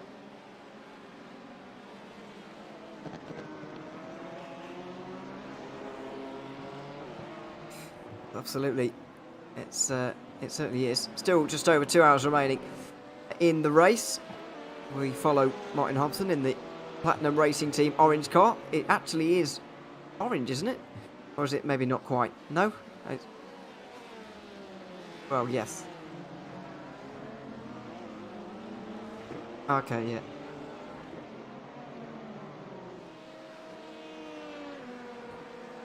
Well, I'll see. That's I'm glad about that, but unfortunately, that doesn't seem to happen too often for everyone for whatever reason.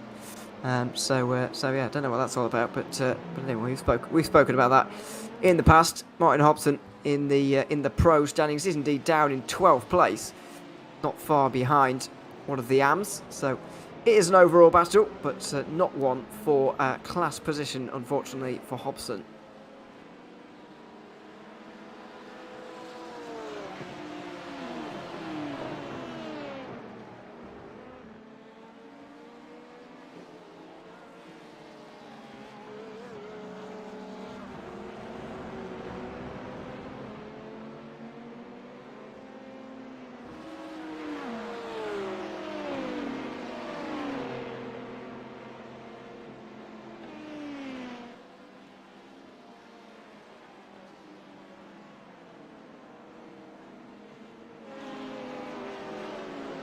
Yeah, these things happen nearly 8 hours into the race, to be fair. We're about to go into unprecedented territory, by the way, for this season.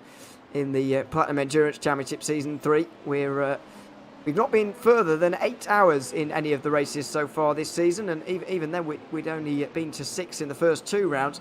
Silverstone, we pushed that boat out to 8, and now we're going to push it even further to a 10-hour race here tonight at Sebring.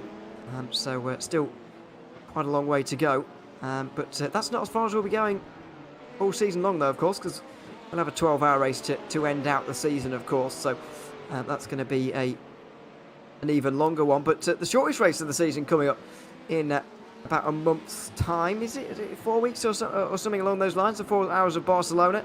It's a very big change from this one. Some people would argue it's not even an endurance race. I'm not sure when the cut-off line is for how many hours it has to be. But yeah, some people would argue that, yeah, not quite an endurance race. I would, though. Yeah. Oh, 3 weeks, not 4.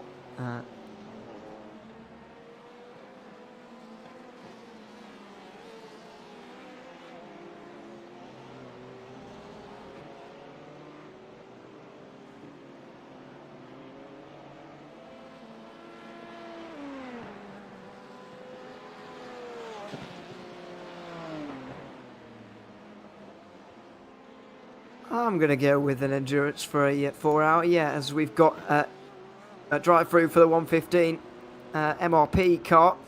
Not sure which incident that was. I'm going to guess it was the one, the Ferrari, with the Maniti car. That's what it was for. So, drive-through penalty for them. Not the first one they've received either, but one that we certainly can't have any arguments about, although the culprit, Stratenberger, has actually gotten out of the car, and it's now Tobias Soriano who's back at the wheel again for at least his second stint in the car, maybe his third separate driving stint.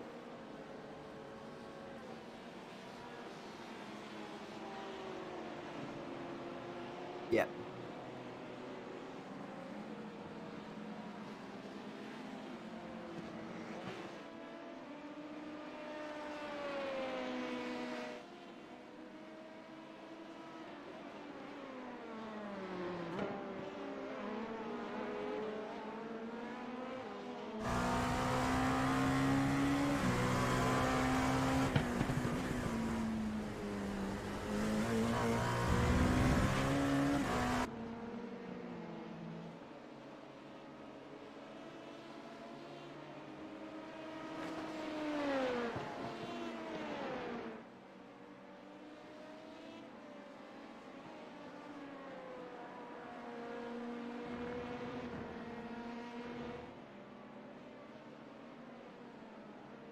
It makes Sorry, it makes me wonder a little bit where they'd be without those penalties now, because they've had at least 2 before this one, haven't they? I think this is their 3rd of the race.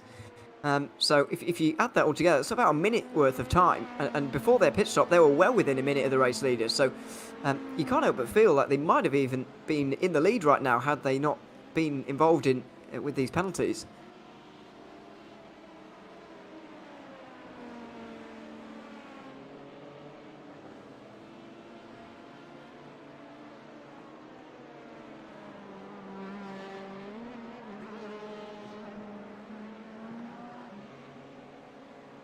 Oh.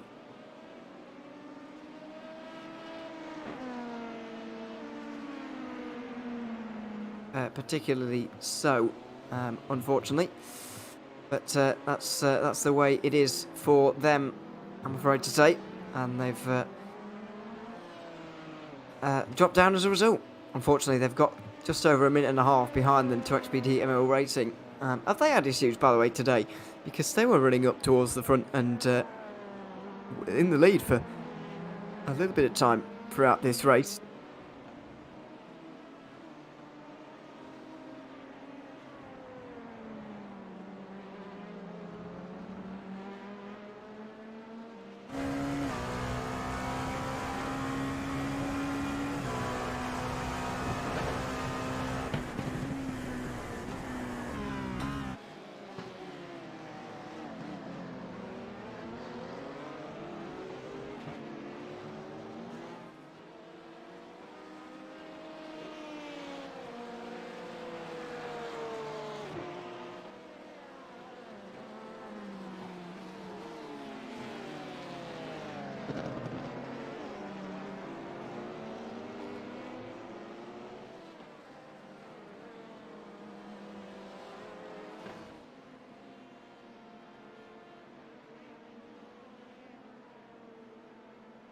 Yeah, it's a good lead for them at the right now.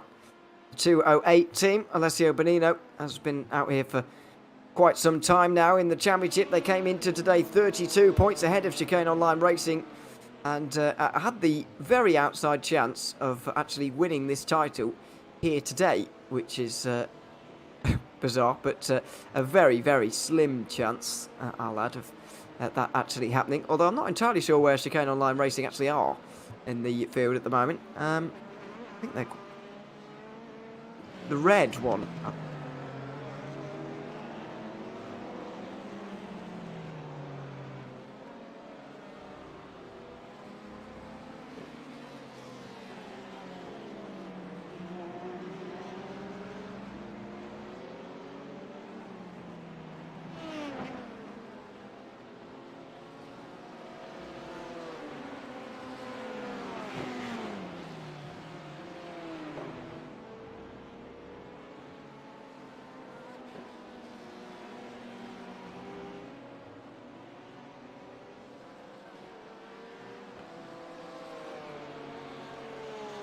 Yeah.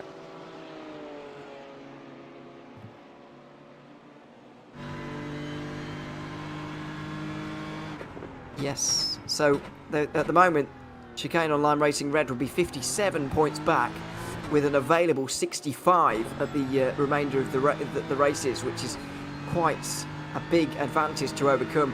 And their teammates, the other racing team car, the 221, who are currently running second, I believe, would be 53 points back by the end of the day. So I think those three teams, will be the only ones actually in contention, even with 2 rounds still remaining of a 6-round championship. And the 208 really wouldn't have to do very much at Barcelona to actually clinch the title. So it's looking very, very good for them at the moment. But in terms of dominant championship runs, we're really only seeing it from them. You could say that the Centro Quattro team at the front of LMP2 are dominating a little bit, but nothing like what we've seen in GT3 Pro so far, where we've had complete domination there. All 3 race victories at the moment have gone to the 208 racing team car, and at the moment that doesn't seem like changing.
And Michele Sangali is actually second overall in the LMP2s, as far as I can work out. Oh, and off the road as well, briefly.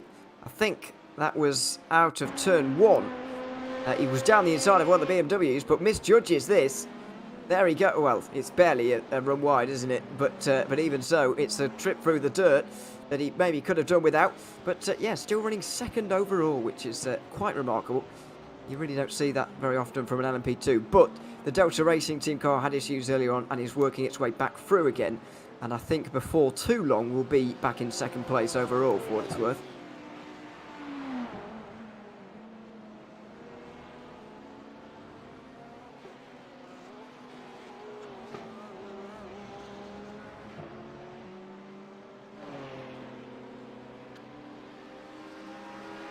Oh, it's the legacy of the increased damage model, isn't it, here on iRacing? I think we've noticed, especially throughout today, that the damage model in iRacing is so much better than it used to be in terms of realism.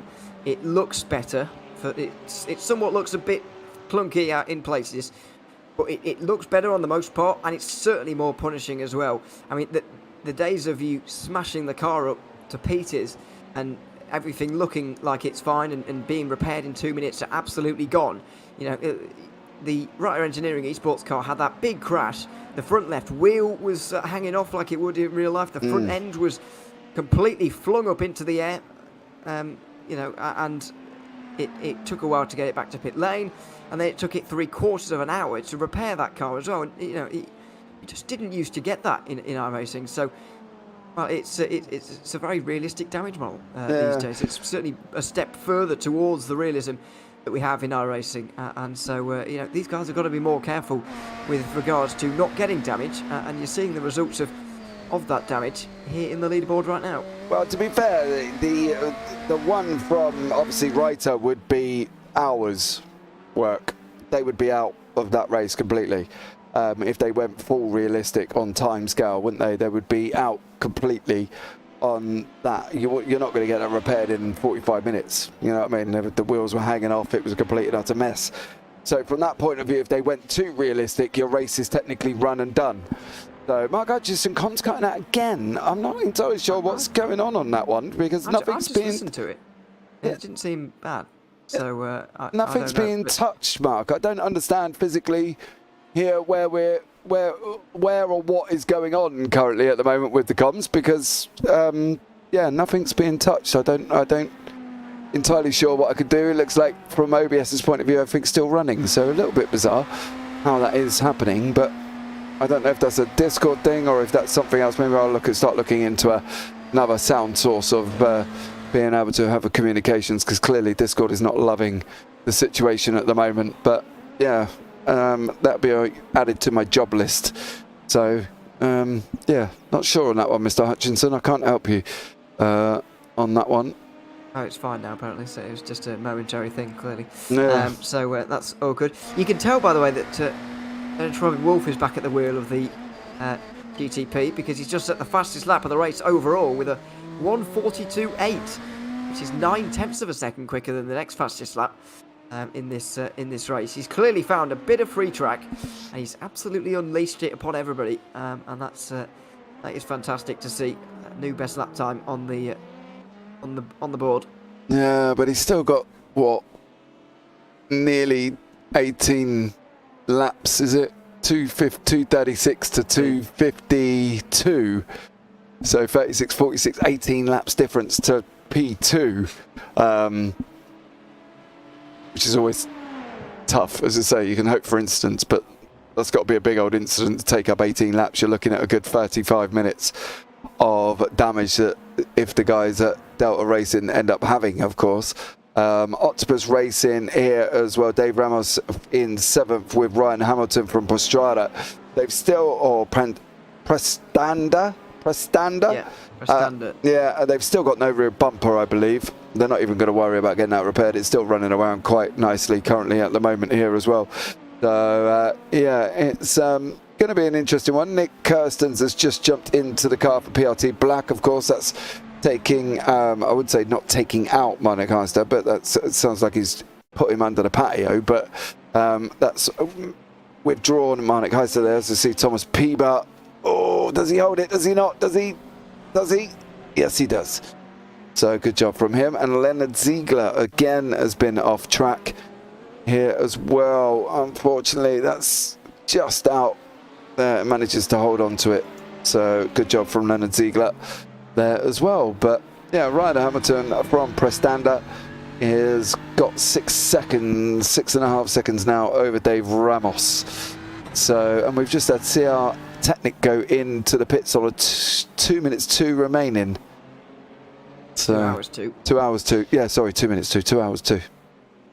That's quite a way away just yet. So yeah, it's a time where it's getting important now in terms of where and when people are making pit stops. Sorry, David, I sense out will be a little bit worried for having pitted from third place, I think. But the top two still waiting to make their 8th pit stop of the day.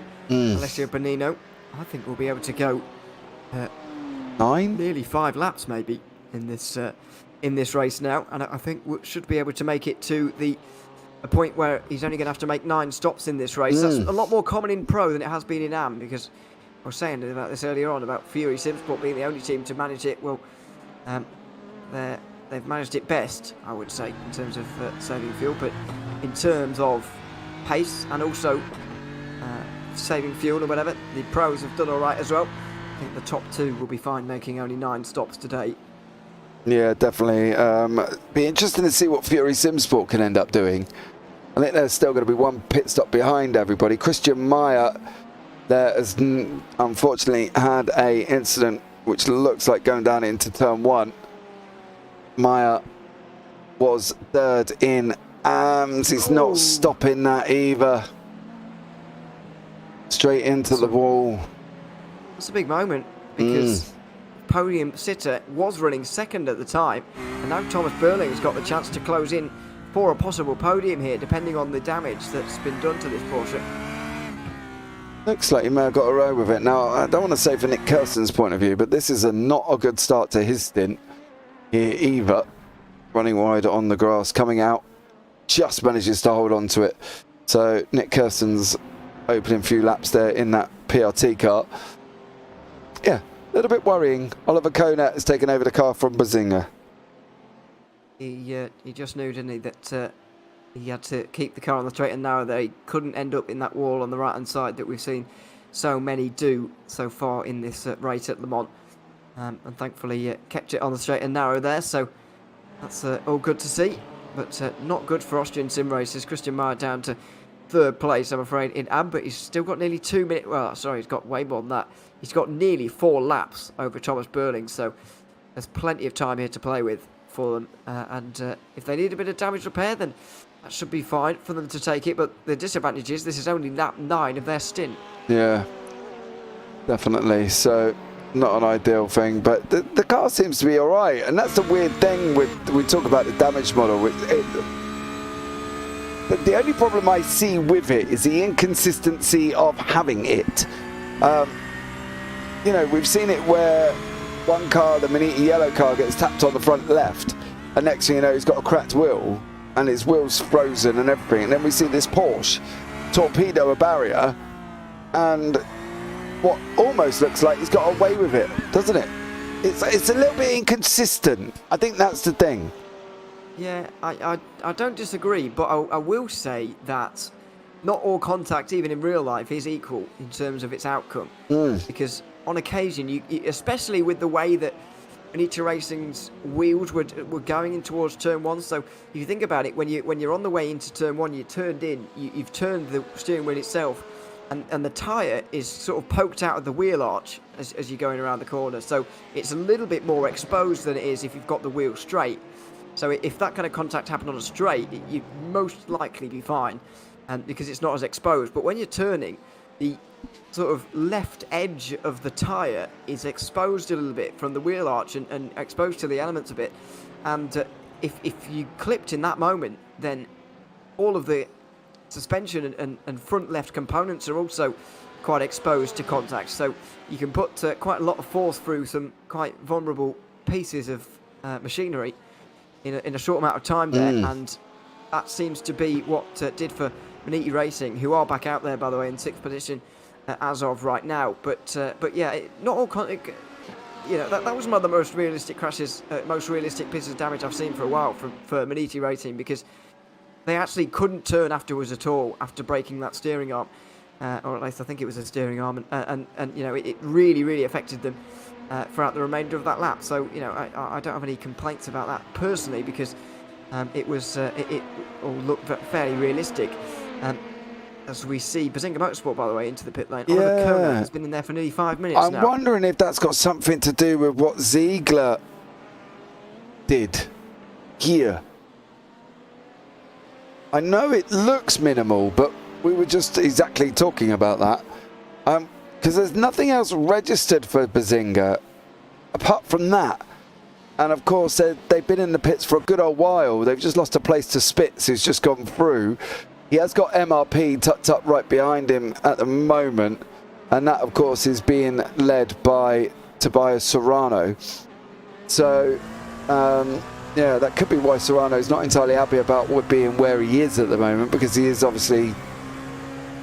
Kona is, I suppose, in a way under blue flags in the same class series. Oh, he's going to... Yeah. Oh... So I suppose in a way, Kona does want to get, Soriano does want to get on with it, but Kona is not playing ball. Not Kona, Spitz is, no, Spitz is not playing ball, should we say, and is looking to try and get away from him, I think. Yeah, I think so. I mean, it is the right thing to do for them to get out of the way, in my opinion. If you're in the same class and you've got blue flags, you don't want to be getting in the way. That's quite a dive from Soriano, but he's made it at Tower Corner. And there won't even be a flash of the lights from the BMW as well. Yeah, I do always hesitate to say just these guys should jump out the way or whatever, but it's hard to know what to say to them. As Delta Racing, it looked like they've been off their hairpin. Yeah.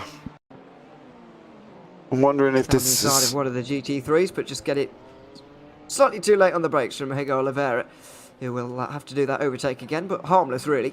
Yeah, definitely is for him. He's got to fight his way back past the XPD Emerald. He's still 2 laps back from Ben Dutton at 5:05. So I'm sure he probably should get him before the end of the race there as well, as long as he can keep it on track currently. So, yeah, I think it's been a tough race for a lot of people, this one. And I think it's one that some are going to sit back and think, in a way, I'm glad that's over and done with, because this is, to say, one of the longest ones we've got, but it's also one of the biggest points gainers here as well. So with that 40 point for a win and 30 point for second, there's a lot of people who are probably still in the race that probably wouldn't be in the race if they were in a shorter race. Does that make sense because of the point loss? I know what you mean, yeah. Yeah, there could be truth in that, but obviously we don't know whether quite that's the case or not. I would like to think that they are out here anyway, and they would be no matter what the race distance was. That was all very scary, and Hugo Oliveira just thought, I'm not getting involved in that at all, and went wide. The BMW, though, pulled off the road and has got back on again, but is going pretty slowly from what I can tell. I think... I can't quite identify who it is. Yeah, it's Hobson. But he just... Oh, he spins, that's why. He just gets on the curb and spins. The grass is really hard to get out of as well, as you can see. Had to contend with that. But yeah, I do agree, actually. I think that the points are playing a factor in that. That was a scrape on the wall from Diego Pereira, if I saw things correctly, for HW Racing. I'd be surprised if he got away with that.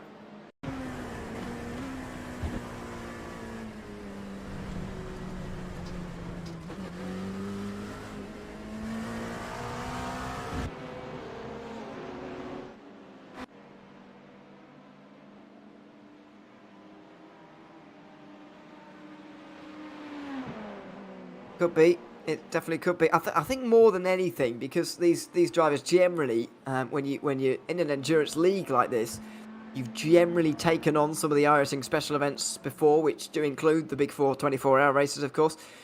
So generally, I think most of the drivers in this field will have taken on a 12-hour at least, or probably a 24-hour for most of the field. So I don't think the fatigue is going to be anything new to them or anything for them to deal with after 10 hours. But I just think the darkness is really quite a big factor in this race at the moment. It's difficult to see, and that I think is playing a bigger role, because after all, 10 hours is not too bad in terms of driving. And to be fair, some of these teams have got 8 drivers entered to this series this season. That's a lot of entries, a lot of drivers. So you can rotate those around, and I think maximum today the team will be using 4. But even if you're only using 2 drivers, it's only 5 hours of driving, which is not horrific. Most of them free drivers, which is around 3 hours and a bit of driving. No, it's not bad stints at all.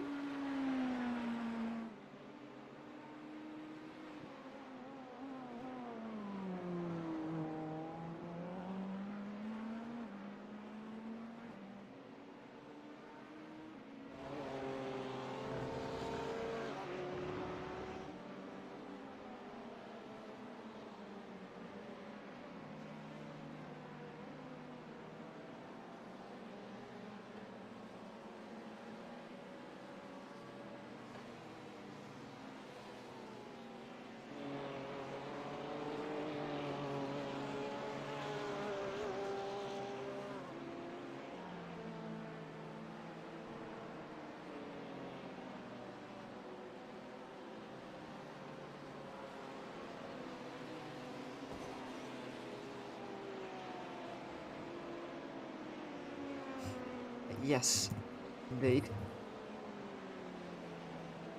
What's yeah?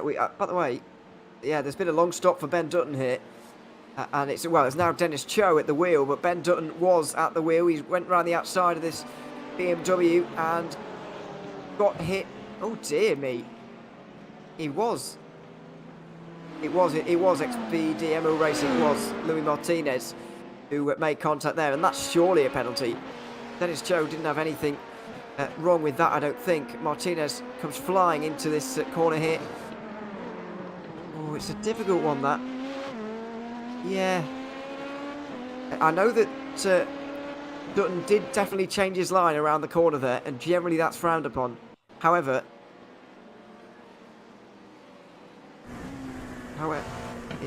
so... Yeah, so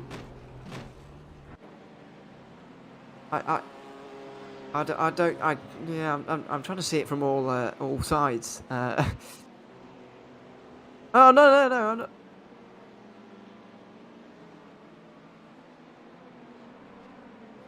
not. I'm just trying to consider all the options before making a decision. That's all.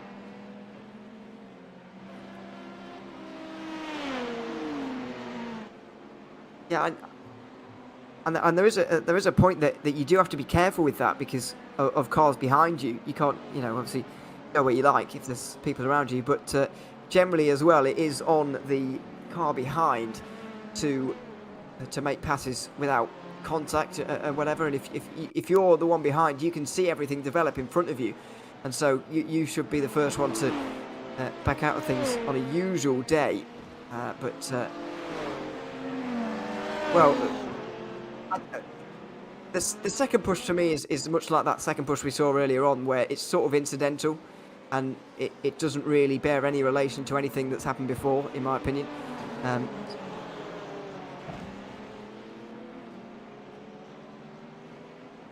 That's what I mean about the damage model being a bit clunky from time to time. Still not quite perfect, but it's a lot better than it used to be.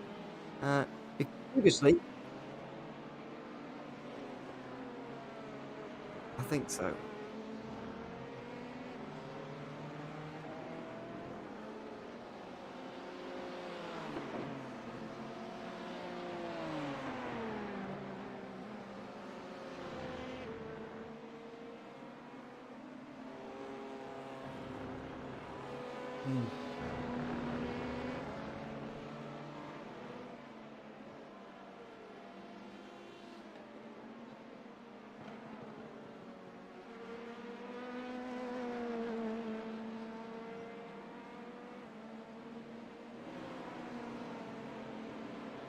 Well,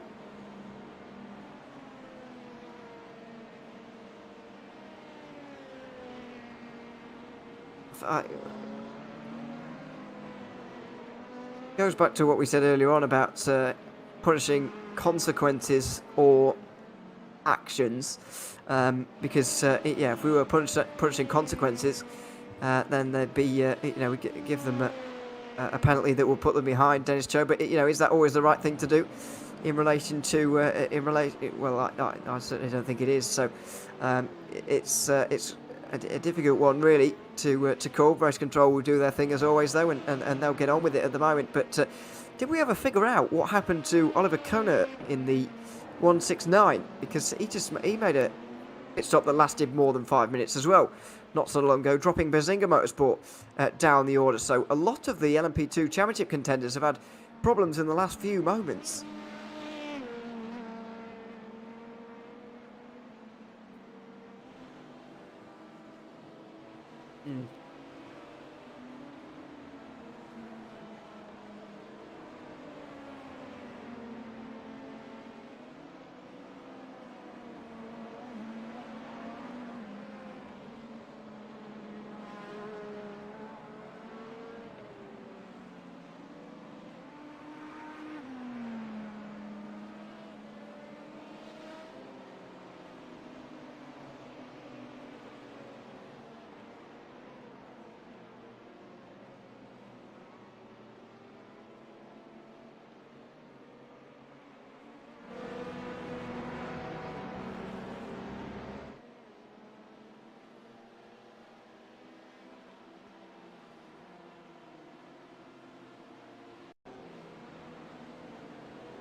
Oh, he's going to get dived by all of the LMP2s here, isn't he? And oh no!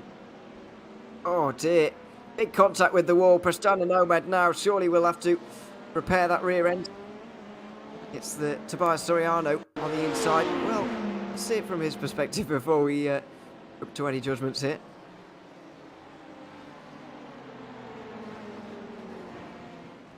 I don't know.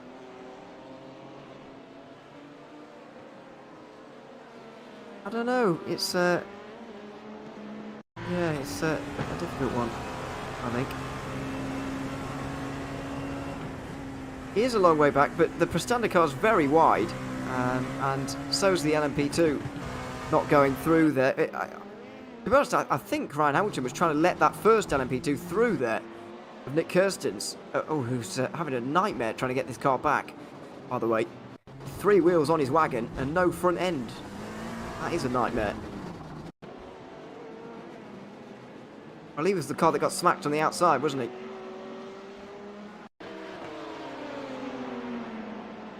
Yeah, so I think... sorry, Ventilar said to Hamilton, didn't I? So Ventilar's gone very wide there to try and let everybody through. Then Soriano's down the inside, but Ventilar has seen the first LMP2 not going through, and so thought, well, I better take the apex after all then. But Soriano has gotten in that short bit of thinking time there. Soriano has decided to go down the inside of both of them because they both went wide in towards turn 1. Then it's resulted in the contact. The LMP2 on the outside has got absolutely smacked because of no fault of its own, really. And the BMW has ended up in the wall as well. So yeah, it's one of those ones that race control will look at once again, and we'll see about it.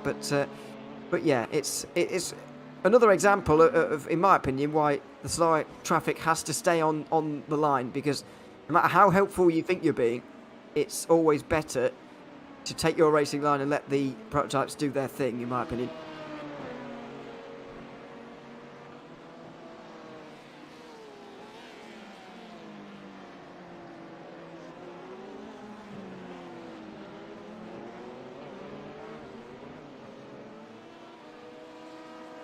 Yes.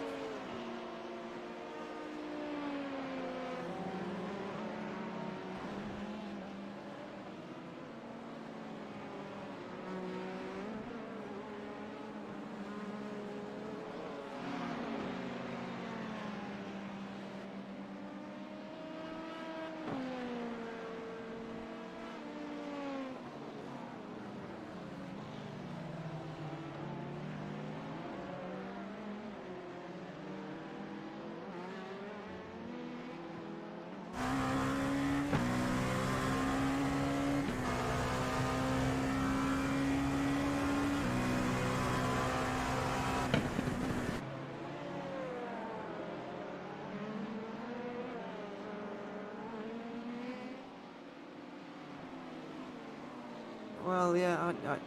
As I say, I know you think you're there at fault again, but yeah, it's. Yeah, you are. Yeah. No.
Yeah, I know. I mean, it's It just doesn't make sense.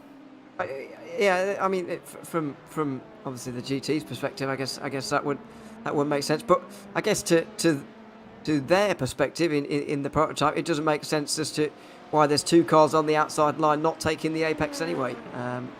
You know, and that's the part that won't make sense to them, and that would be. So, you know, it's... No, I understand that, but you could clearly see what the BMW was trying to do when he was trying to come to the left-hand side to allow him to run round. You can see that now. Yeah. I don't know. The move from the BMW, to be fair, was meant for the LMP2 that was immediately behind it, rather than Soriano himself, as Zachary Livingood has not had a good time here in towards the hairpin. Lithium Motorsports. But trying to take cars free wide, it just doesn't comprehend. Oh, we've got someone off down at Cunningham as well. Spun around just before Collier. Yeah, I don't know if that's Lovegood again. Living Good again, yeah. Well, this is the hairpin, not a couple of corners before turn 10 at Cunningham. So I've got nothing registered to say who or what that was. I've just got two from Zachary Livingood. Currently. Oh yeah, it may well have been. There may well have been a second one, by the way, after that from Livingood. So that's the hairpin one. Did something else happen at the very next braking zone to them? Because I did see it was the track map said it was somebody in 9th, but obviously when they're stopped they go red and we can't see what class they're from. So you kind of got to go through every 9th place and see where he is, who's doing what here. So this is the next braking zone at Cunningham that. I saw an incident. Did he go off again? Yes. Yes. Just took a very long time to get back going again because of the grass. Yeah, definitely did there, unfortunately, for Zachary. Yeah. Run over, should we say. Until it happens again. Until it happens again, and then I'm probably going to rant again. But I think there's a lot of process of thought that needs to go in here, and you know, the free wide in turn 1 where you're asking for something, you know, they're not Harry Potter. They can't just disappear whenever they click their fingers in a car, you know, and it's just not cricket. That's the way we say it. It's just not cricket. You can't sit back and potentially you have ruined two people's races because they've been in the pits for over 7.5 minutes now, because you decided to try and take a turn free wide because you see a gap. Entitlement doesn't rule over racecraft, should we say, there as well. So there we go.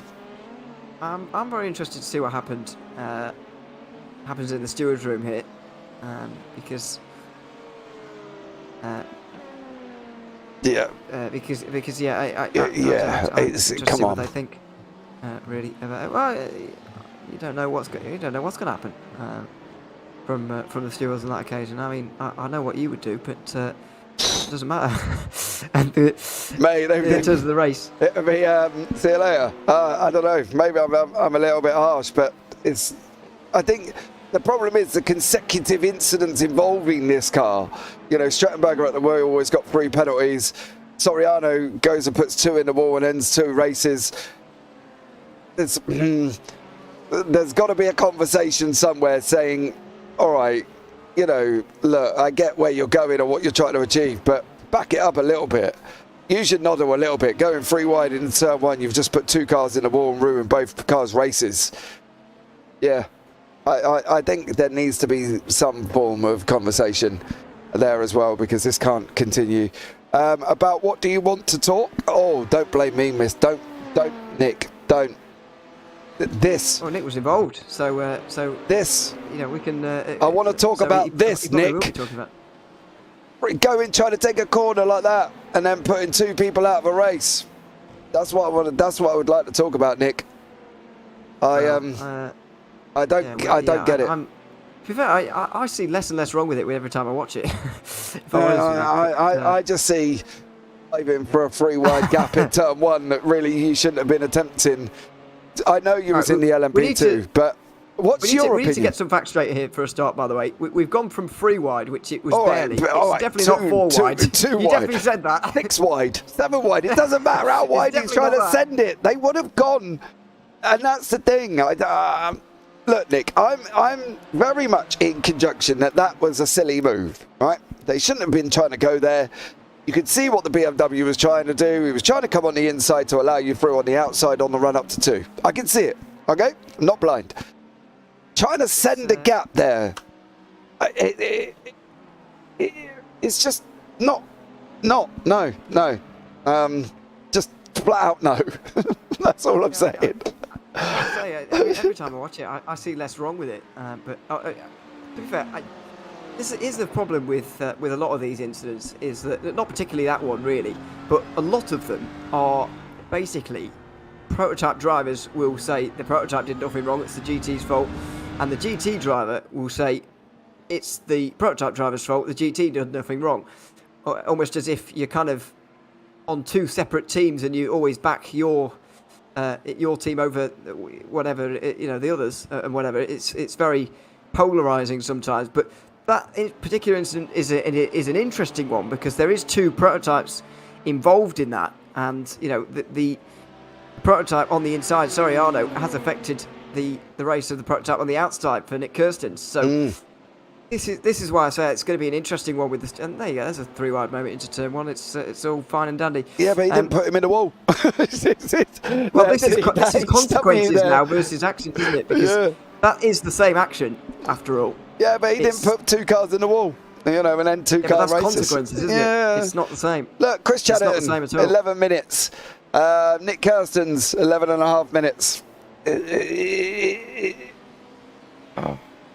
It's whether you want to punish consequences or actions, and in my mind, everything. We can't do consequences. Punish everything. Because, well, yeah, then we really would have no one left at that point. Let me steward, Nick. Let me steward.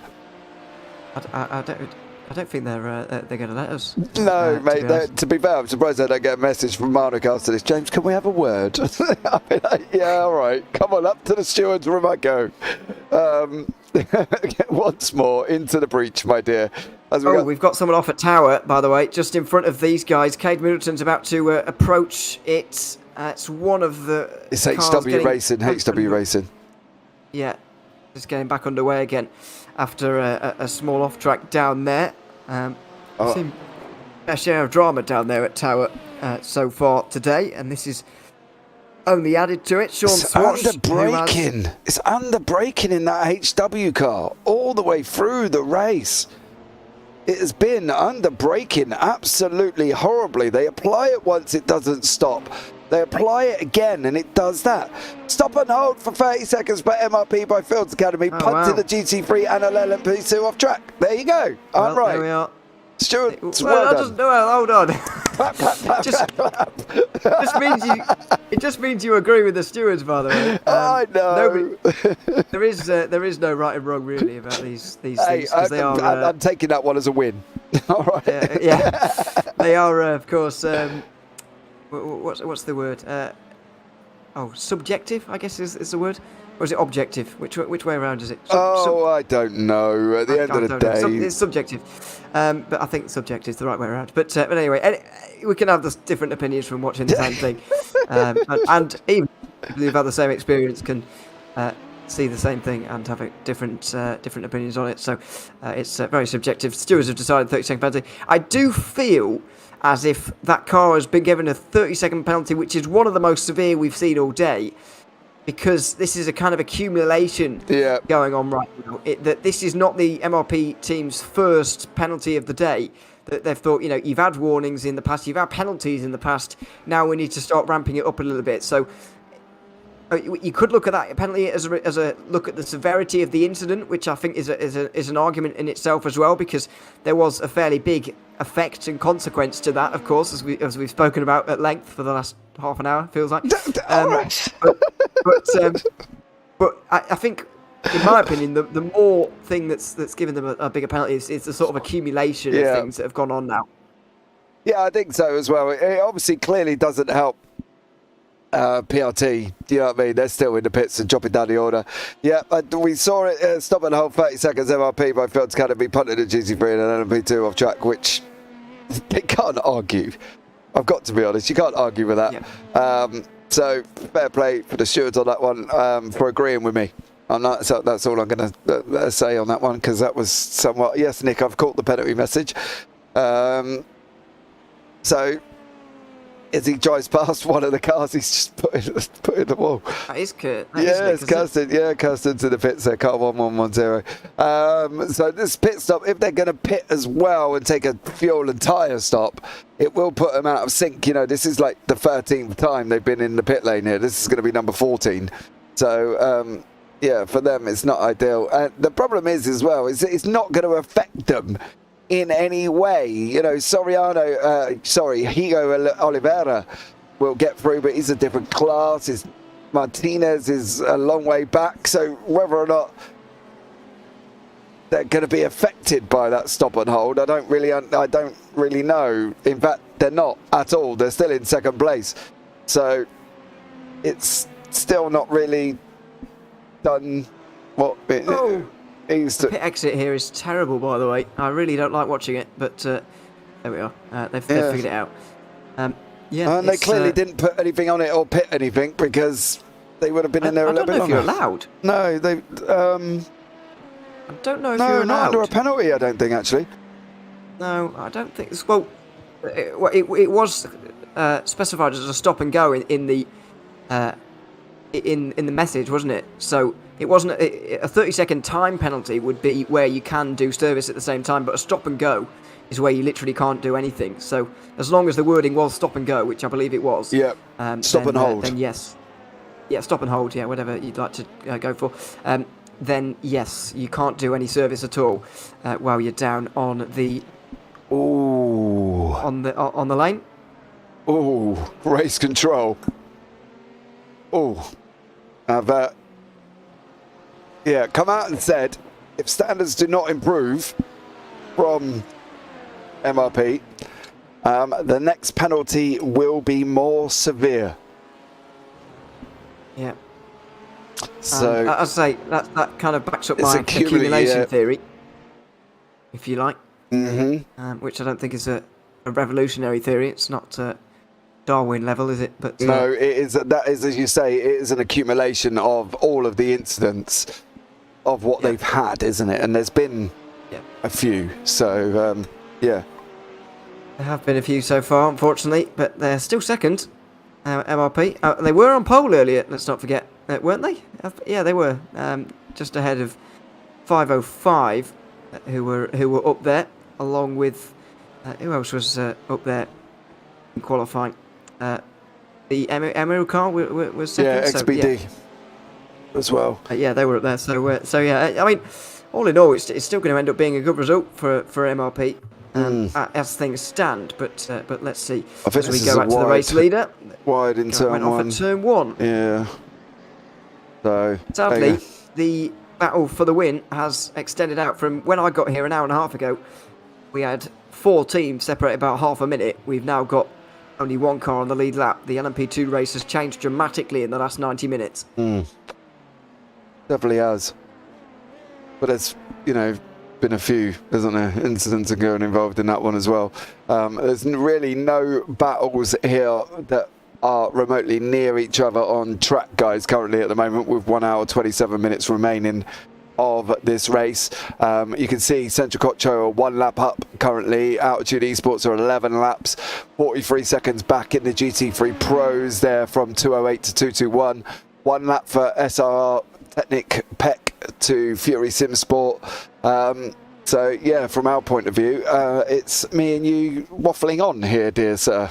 As we can see, Felipe RC Barreto has been off track, and if he's approaching turn 1, he's going to be running wide in turn 1, and he is, and he has, and that's the situation. Well, there we go. It's no surprise, is it? No. Really? Not because it's Barreto, by the way, but because it's turn 1. Turn 1. Yeah. As soon as you see him approaching it, you know instantly what it is. Yeah. So, yeah.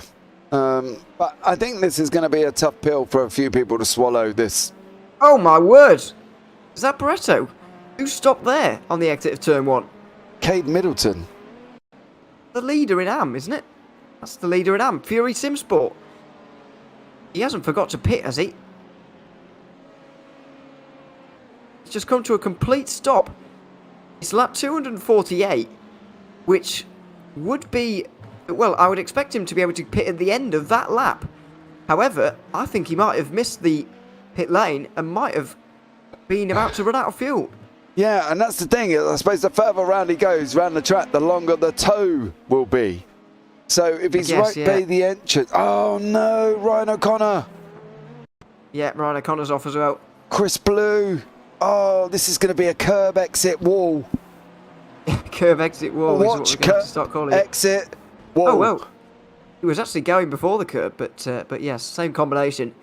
And Ryan O'Connor will have to come back down to pit lane, you'd imagine. But we're going to have a new leader here in the AM category. Cade Middleton has now lost the lead. It's going to be the 357 now to take the lead in the GT3 AM field, by the looks of things, unless Middleton can get out there pretty soon. It's SR Technic who are about to take the lead, and they have done. Yeah, they have. Cade Middleton, they just lost that. He's now down in 3rd place over the Austrian Sim Racers, or Fury Sim Sport is now down to 3rd over Austrian Sim Racers Blue, and losing time rapidly. So depend on what the tow is currently at the moment. Nick, how long's your repairs? I'd be interested to know how long the repair situation is for you there as well, because you're still in the pits and have been for almost 21 minutes. Goncalo Paxio, I think. Can we say that like that? Oh no, he's going to run wide in turn 1. There we go. And then Zachary Livinggood is still running wide wherever he may be. Ooh. Living bad. Oh, I like that. Well done, you, sir. But not saying he's bad at driving, by the way. Just living. Okay. Yeah, he just punned it up there, didn't he? It was 30 minutes. Well, it was, and you're still in there, and you've still got 9 minutes to go. So, unfortunately for you, sir. Cade Middleton's VR stopped working, which is why he has had to stop on the road. So that's why he didn't pull off to the side of the road. Because he couldn't see. Yes, because he actually couldn't see. So that's why they've escaped back to pit lane. And I'm not sure what he can do about it either in terms of getting that fixed, because you'd want to get out of that car, but you can't, obviously, if you can't see. So you can't remove yourself. So as far as I'm aware. So that's really awkward now for the leaders in Fury Sim Sport. Yeah, Nils Carl is in the pits from 8th place there as well. Dennis Cho has crashed.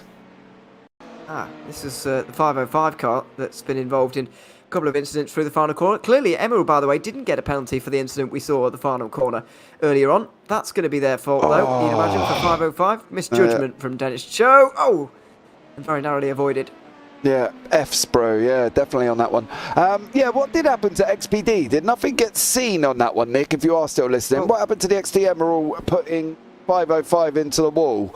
To be fair, I know he's a steward, but he might not have been involved in that, to be fair. I know he may not have, but he might have some inside information. You got to try and prize it out. You know, you got to set the story, Ewan. Have you not learned how to commentate by now? He's chatting to race control at the moment, by the way. We were going to have a chat with him, but he's gone to race control to have a chat at the moment. So I don't know whether he's needed there or whether he's just socialising. But yes. Caden Middleton's back out again and back in the lead. Huh? Well, okay. Well, oh. That's quite odd, actually, because they were on lap 249 as they escaped back to pit lane, but they're currently on lap 250, almost suggesting as if they did get that lap from iRacing as complete, despite only doing lap turn 1. I can't answer that question. No. Well, it wasn't a question, to be fair, but I get the point. You can't I can't answer that. Mystery. How did that come about, Groom? You were there. I'm going to need to drive soon. Oh, okay, Nick. Sorry, mate. We missed you in the waiting room there. I don't know how long you were in there for, but I've only just seen the ping come up. So, yeah, I don't know how long that was for. Yeah, but Fosterstein passed Cade Middleton, apparently. And now Cade's back in the lead of the GT3 AMS. Still on the same, just ahead of Aurelio Carnero, who is there as well. So maybe they had the lap difference that allowed them to stay where they are, maybe? Well, they did have a lap, but this is the point. That they've exited the pit lane as if they're on lap 250, whereas they escaped back to pit lane when they were on 249. So, I don't know how that's transpired. This is Christian Meyer, who was running third, and he's trying to get to pit lane and got hit by the BMW. Yeah. Who didn't know he was coming in. That was Ryan O'Connor. Oh, was he avoided there by all the prototypes? That was very close. Only just, but Gonzalo Paxio has done that. Oh dear. Protosim Esports. Yeah, he gone back to pit lane. You won't be surprised to learn. No, well, I'm not surprised on that one, considering he ran wide. He did this, and then does that. Boom. Slammed into the wall. Yeah. Unfortunate. Stephen Schuster. Oh, turn 1. Run wide. Yeah. He has. He has.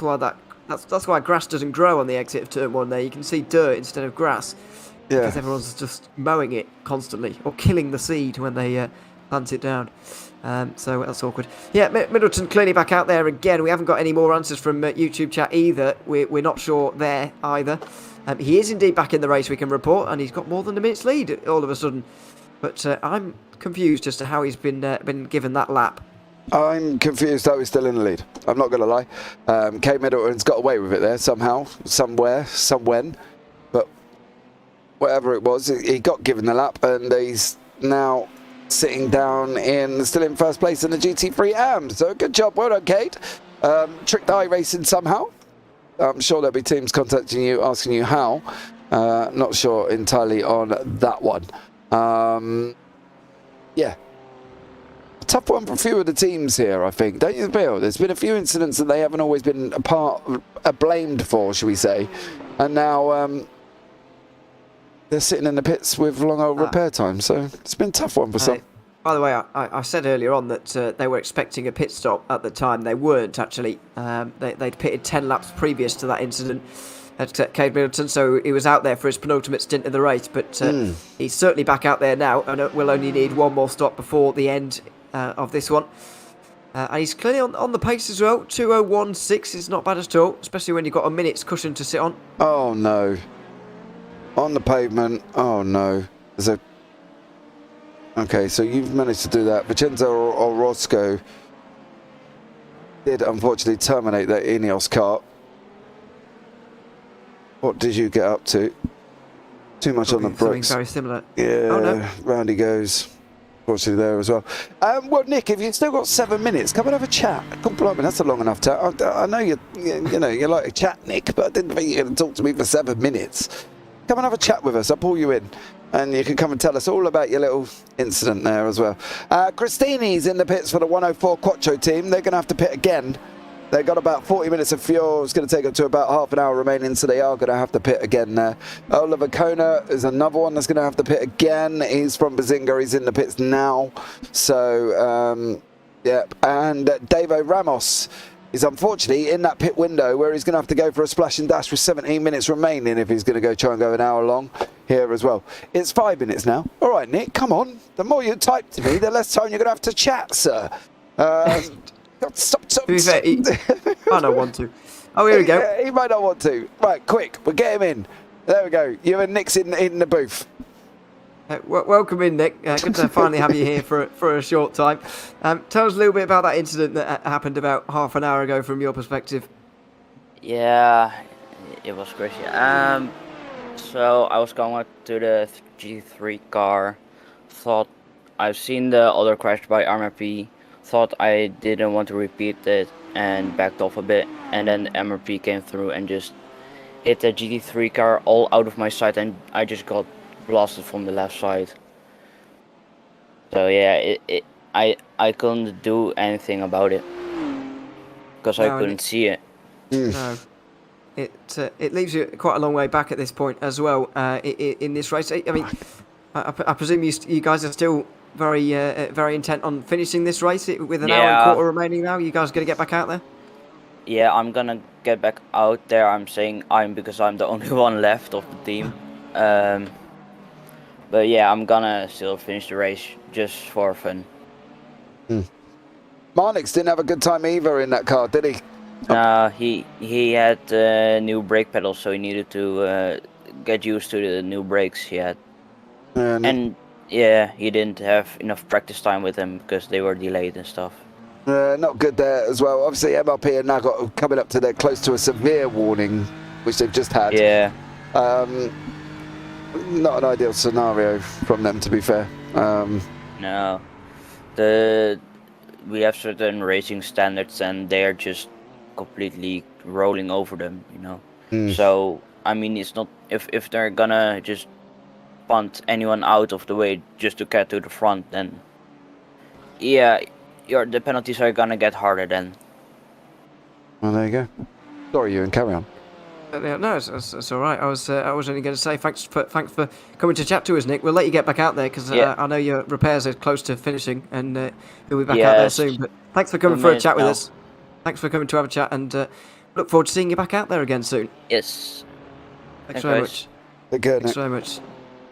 Nick Kirsten's there, joining us from the pit lane after having some repairs, and hopefully he'll be out there again soon. Thinking, maybe a couple of minutes remaining of those, and we'll see him back out there again. But good spirit from him. Well, I was going to say the team, but he said it's just him. So good spirit from him to want to get to the end of the race. And as we were talking about earlier on, it's an achievement, a race like this of this length, especially when you've been through so much trouble as they have today. They're 20 laps off the next car in LMP2. They're behind quite a lot of the GT3s. They're 8 laps down on the GT3 Pro leaders, for example. They've really shown good spirit to at least get to the end. Well, Nick's determined. He's, it's one of them, you may take my life, but you're never going to take my race away. So, fair play. Nick, go out there, have some fun on that one as well. He did mention the driving standards as well, and, Oh, he's run wide. Sorry, even Spitz there. Wide out of turn 1. More dirt kicked up into the track. He did mention the driving standards. I think there needs to be a word. I've got to just put it out there. I know I'm not a very populated opinion on that one, but there needs to be a word with that because, what's that, 5, 6 incidents? Is it with MRP? I think just... Yeah. I think I can remember 5 now, but that doesn't mean I've not forgotten one.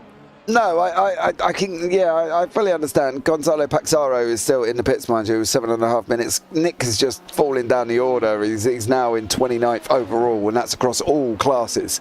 That's not just across the LMP2s. Obviously, he's 11th in LMP2, so he's going to try and do his best. Hugo Oliveira from Delta Racing is still in the pits here, sir, as well. Luis Martinez, obviously from XPD, is now in third. Tobias Soriano from MRP is in first. Second, Cristini from Centro Quattro, after having no qualifying done because they were banned, are now sitting in first place. Yes, that shows a lot of... Oh, and MLP are off at the tower corner, by the way. They spun to the inside. May have had a single car incident. I don't think there was anyone around them. Tobias Soriano was just... yeah, he lost it on turning there. And very narrowly missed the wall. But he's got back going again for MLP. He's actually gone a lap down in the process. But it's not hit anything. No damage done to anyone. And so that's all good. The second placed GTP comes back out again for Delta Racing. After a regular stop, they'll have one more before the end of this race. The leader, Tom Dadwell, might well have two. But the real battle for Oliveira is to get back into second overall, I think. It's the only thing they can really achieve in this race. Oh no. Oh no, Nick! It's his first acceleration zone of his stint. Yeah, it just looked like he come out of the pits and it was still cold. It just goes round. Very He's cold. on the marbles and... Oh no. That's it. Scrape the wall. The wall as well. Alessio Bernardino has also had an incident from GT3. Oh, ran wide. There's Nick Kirsten still sat there, so they were close to each other as well. That's the GT3 Pro leader, by the way. Alessio Bernardini. Qualified on pole, that team did, and they look like they're on their way to a fourth race win out of four, with leaving themselves not actually that much to do before the championship finale. It looks like they are going to extend their championship margin to their teammates in the 2-2-1 to 53 points, and their advantage over Chicane Online Racing Red to what's it going to be? They're still in ninth, aren't they? Chicane Online Racing Red, as far as I can see. Is that correct? Ninth place? Yes. Chicane Online Racing Red? No, Austrian Sim Racers Red are ninth. Chicane Online Racing so Red they moved up to eighth. Where are they? Yeah, eighth. Eighth place with nil calls there as well. So there you go. Moved to eighth. So 32 points back on the way in. They'd lose 24 today. That means they'd be 56 back at the end of the day. Meaning that, they really don't have to do an awful lot at the final race, at the penultimate race, to the team in the 208 to clinch the title with one round to spare. But I think that might well be the only category that's settled before the final round, because the others are very close. Yeah, they definitely are. So I think it's going to be exciting to see how they get up. It looks like they could wrap it up in Barcelona, to be fair. So, but... It's not without deserving, I'm not going to lie. They've done a stellar job over these last rounds. So, yeah, absolutely incredible for them, guys. Well, they might well take 4 out of 4 over the course of this first 4 rounds so far. This is Aurelio Canero. Not sure. He's fine. Yes, so we'll stay on board for a couple of minutes. Here's Chicane Online Racing Red, who are a little bit further back at the moment in their sim vision. Currently in the third place with Felipe Barreto. Yeah, so that would be some pretty big margins. 53 points would be the gap between the teammates heading into the next race. And so, all they would need, well, to be fair, they would still need to finish inside the top 5 maybe to confirm themselves as champions. But even so, I think it could well happen in just 2 weeks' time. Apparently 10th of June. Is that 4 hours of Barcelona round, which is the next one. It'll of course be live and uninterrupted here on the JPB YouTube channel. Me and James will be back along for the start of that one. We'll be joined by Daan Pepels as well for the second half of that race. So looking forward to that one very much as Felipe Barreto makes his way down the inside of one of the BMWs in towards... That was Stephen Bird's car that he was driving earlier on, but he's no longer in it. Martin Hobson, I think that's the same team. I think they're still he's at the wheel there. So there we are. Yeah, 1 hour, 8 minutes remaining here at Sebring. Not far to go in the 10 hours of Sebring, the 4th round of the Platinum Endurance Championship Season 3, presented by Prins Barbecue Bits. It's great to have everyone watching on here this evening. Hope you're enjoying the afternoon's racing, and we're winding down now to a finale. Starting to think about what all this race means for the championships and what we're going to see in a couple of weeks' time at Barcelona for our shortest race of the season as well. So still plenty of time for things to change, but as of right now, the closest battle is, well, I don't think we can describe it as particularly close. We've got 10 seconds between Ivan Spitz and Winston Eckel for 4th place in the LMP2 standings. That's a relatively close one, all things considered. Yeah, that is by far the closest one. Just under 10 seconds is the gap there in that battle for 4th place. But at the moment, Peaky drivers have more than enough to stay in that position. Yeah, definitely have. Dennis Joe is back into the pits as well. 505, of course, been involved in an incident earlier on. They're back in and currently sitting in 9th overall. So we'll have to see how they get on here as well. But yeah, there's no real battles here. I think pretty much all of the championships are probably already done here, guys, as well. So we've got Altitude Esports under the hands of Tom Dadswell. They've got 11-lap lead over 2nd place Delta Racing. It's looking like they're done. Drive through for Simvision 228 for causing a collision with Racing Team 208. 228 for the penalty, was that? Yes. 228. Yeah, Gonzalo Ferreira in the 10th position. The car given a drive-through penalty. Once again, I'm not sure if I'm forgetting this incident with Simvision or whether we haven't seen it, but what incident was that? No, I don't remember it at all. Actually. No, me neither. So, yeah, we can get some more information on that. If there are any stewards watching, that would be absolutely amazing, because me and Mr. O'Leary here are sat here thinking, what have we missed? So, yeah. We've clearly missed something, haven't we, sir? Yeah, we have. I'd imagine we have missed something. Or forgotten something as well, which I think is somewhat likely as well here in this in the circumstances. Considering we've been going here now and we've been on this for nearly over 10 hours already with an hour's qualifying, I think we can safely say that we might have been entitled to miss a little something, at least, I would have thought. Because obviously, you know, we've been here a while, so haven't we, myself and you? So, you know, overall, yeah, it's going to happen. I'm not going to lie. It will do. So apologies for that, but we've probably forgotten or missed something in that one. But apologies. They're running in 10th anyway, Simvision, and they'll probably stay where they are, nearly 40 seconds ahead of Martin. Even more than that, actually. They've got nearly a lap and a half over Martin Hobson, so they should be fine in terms of holding on to a top 10 as of right now. And yeah, we've just got a timestamp for the incident. I think 5:32:23. That's a long time ago. That's more than 3 hours ago. Maybe. Well, I suppose it depends when teams report it, doesn't it? And if they've only just reported an incident that happened a long time ago, then it's very possible that a penalty's only just come through. But don't they have a time limit? They may do, you know, up until like an hour after the race or something like that. I don't know, but maybe not. I'm not sure. I'm on the hunt for that timestamp. Carry on. 5:32. I'm going to try and find the bit of ruling as well on that, but I'll do that in a few moments' time. I wonder if it's this. Is it this one? It's not going to play that far back, mind you, I don't think, because we are literally about 3 hours back. No, it's just not. It won't play 3 hours back, I don't think, unfortunately. Well, never mind. So, we'll what have lap? to, Can we get a lap, that. stewards, please? Will that work? If you Possibly using a lap?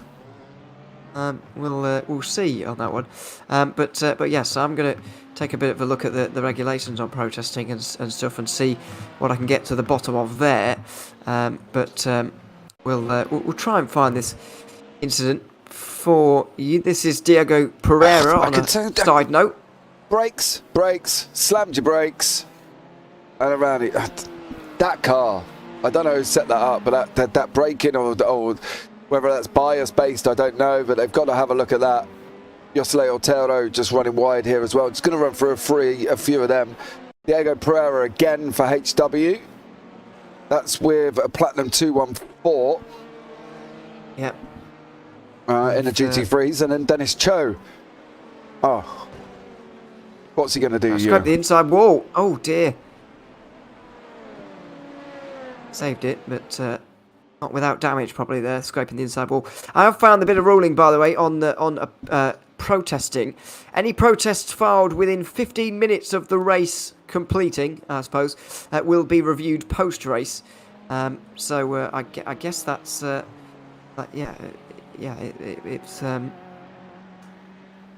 guess that means there's no limit on when the incident or how long ago it has to be reported by, or whatever it is. So you've got some leeway there, as Ferreira does send that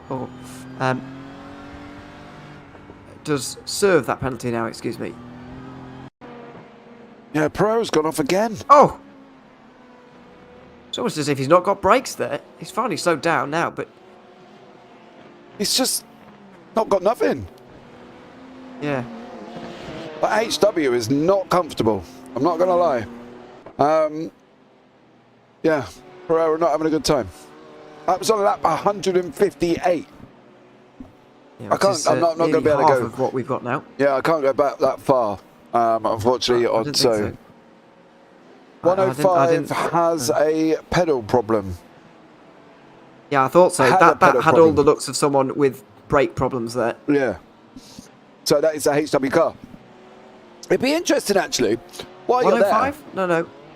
105 is the HW Racing, isn't it? I'm getting the 105 and the 150 mixed up. Apologies. Yeah. Same numbers, different order. Yeah, Diego Pereira, who's been taken, obviously he's been off track a few times. Is the car, I'm interested to know here, partly due to the fact that this car does not seem to be liking heavy braking. Is it set up in a way where it's not designed for heavy braking? Because it seems like every time you either go in hot in this car, you either brake and then brake again, and then the back end wants to come round. So if you can just give us a bit more information on that one, Sean, that would be great, because at the end of the day, it does not look like this car has been comfortable throughout this race, and it's probably cost you a few times with it. And it's not just yourself that's been in it and spun, it's been pretty much most of the team, I think, as well. It just doesn't seem to like heavy braking, does it? I think the thing to note for me, that, well, I don't know, having not driven this car, but from looking on the outside, the prototypes are quite traditionally difficult to drive at low speed. The mechanical grip isn't great, especially compared to the GTs that we have. Emil just making the signature move on the outside of turn 1. That's not signature though, from Team Upstate, who have gone off down towards turn 3, but thankfully haven't hit the wall. But he does jump to the pits. And we'll continue on. Oh, they'll go back to pit lane, dear me. Yeah, and Gonzalo Concaulo Paxio has gone and done this one again, ran the last corner. Yeah, hit the inside wall, spun the car, and either needs to reverse or go forward, but do it, whatever you're going to do it very quickly. We did just quickly he just didn't do that. There from Gonzalo. Got away with that there. Yeah. Information from Sean Swash, by the way, they've had 12 minutes of optionals since hour 3, which is maybe why you've spotted their car struggling so far today. So that's his reasoning for it. But yeah, as I say, I think the mechanical grip of these LMP2s is not actually that great at all. And, well, of the prototypes generally. And so that's affecting them when they get into the latter portions of the braking phase. When you get to that lower speed, the mechanical grip's not there. And you do start to struggle. We generally see more issues on the brakes from the GTPs actually, but it has been a fair amount of LMP2s having problems so far today. Yeah, I think that's the problem, isn't it? it's a recognising that the LMP2s have had more issues. It's just a shame about this. I think they could have been a lot further up without the spinning and the spinning under braking that they have had for HW. So they probably lost a big old chunk of time just for the fact that their back end wants to join the front. So it's always going to be tough when your car's not mechanically working. Bart Foster Steam here from Trackside Esports is being flashed frantically. I'm hoping he's not pushed out the way there. Oh! No, wasn't pushed, but no. maybe pressurised into it. And front side has come off for trackside. Front end has come off for trackside, I should say. And might well be down pit lane as a result. Furstein? Oh no, he's carried on actually. Has he? Yeah, he's carried on. Living good is, as Ewan said earlier on, living bad. And that's what he's done there. And literally, I think most of well, pretty much all the field at one point or another has been off of that curb there as well. So, yeah, it must be tough for these guys to have that 12 minutes of optionals. Do we know what it's related to? Are the optionals set? Can you physically see any damage if you've been going since hour 3? It's, is there something mechanically that you can see? I'm not... It seems to be... Oh, no! That's going to be a slide. Well, I thought they were going to end up in the wall at one point, but not quite. That Porsche was recovering from a little bit of a moment out wide at turn 1 you might have caught. Just in the start of that shot there. Here it was for Austrian sim racers, actually. Yeah, Reinberger. Thomas Reinberger. He's recovering. He's coming back to the racing line as the HW racing car is going to the outside and just runs out of room. Yeah, unfortunately for them. Another one. See, that's more time lost for HW that could have possibly, you know, been fixed. Was there no way of taking it off as your pit stops are going? Take a minute here, a minute there, and maybe get it back or whatever? I don't know. It's a tough one, and we're obviously not in the car, so we don't really know what the 12 minutes relates to. Can't physically see any damage on the car. All I could, you know what I mean? We can't physically see anything. Obviously, we're in the dark now. It's a little bit harder, but yeah, tough for them, I think. Tough day for them. Yeah, there's been quite a lot of tough days for everyone out here. Really. I think on Altitude Esports, maybe the only ones who haven't had problems today. Well, maybe there are 2 racing team cars actually in 1 and 2 in GT3 Pro who haven't had problems today. But other than that, I really can't pick out many cars that have had absolutely perfect races today. It's been one of those days where everybody at some point has something go wrong. Yeah, I don't know. I can't really say there is. Fabio Ponta from Racing Team 221 are in again. They should go to the end now as well, so good job from them. Cade Middleton is, where's he at? Lap 249 for him. And we're now on lap 262 for him. So that's going to be halfway, isn't it? He's not going to make it. He's going to need to stop. Let's not forget his last stop was when he had to come in for that VR problem. Yeah, but it depended on whether or not they did anything. Or whether I don't know whether he would have got more fuel, actually. I really don't know. Yeah, I think that's the thing to seek. And whether or not he could... I don't know what he would have done, because obviously his VR went. He couldn't see anything in general, could he?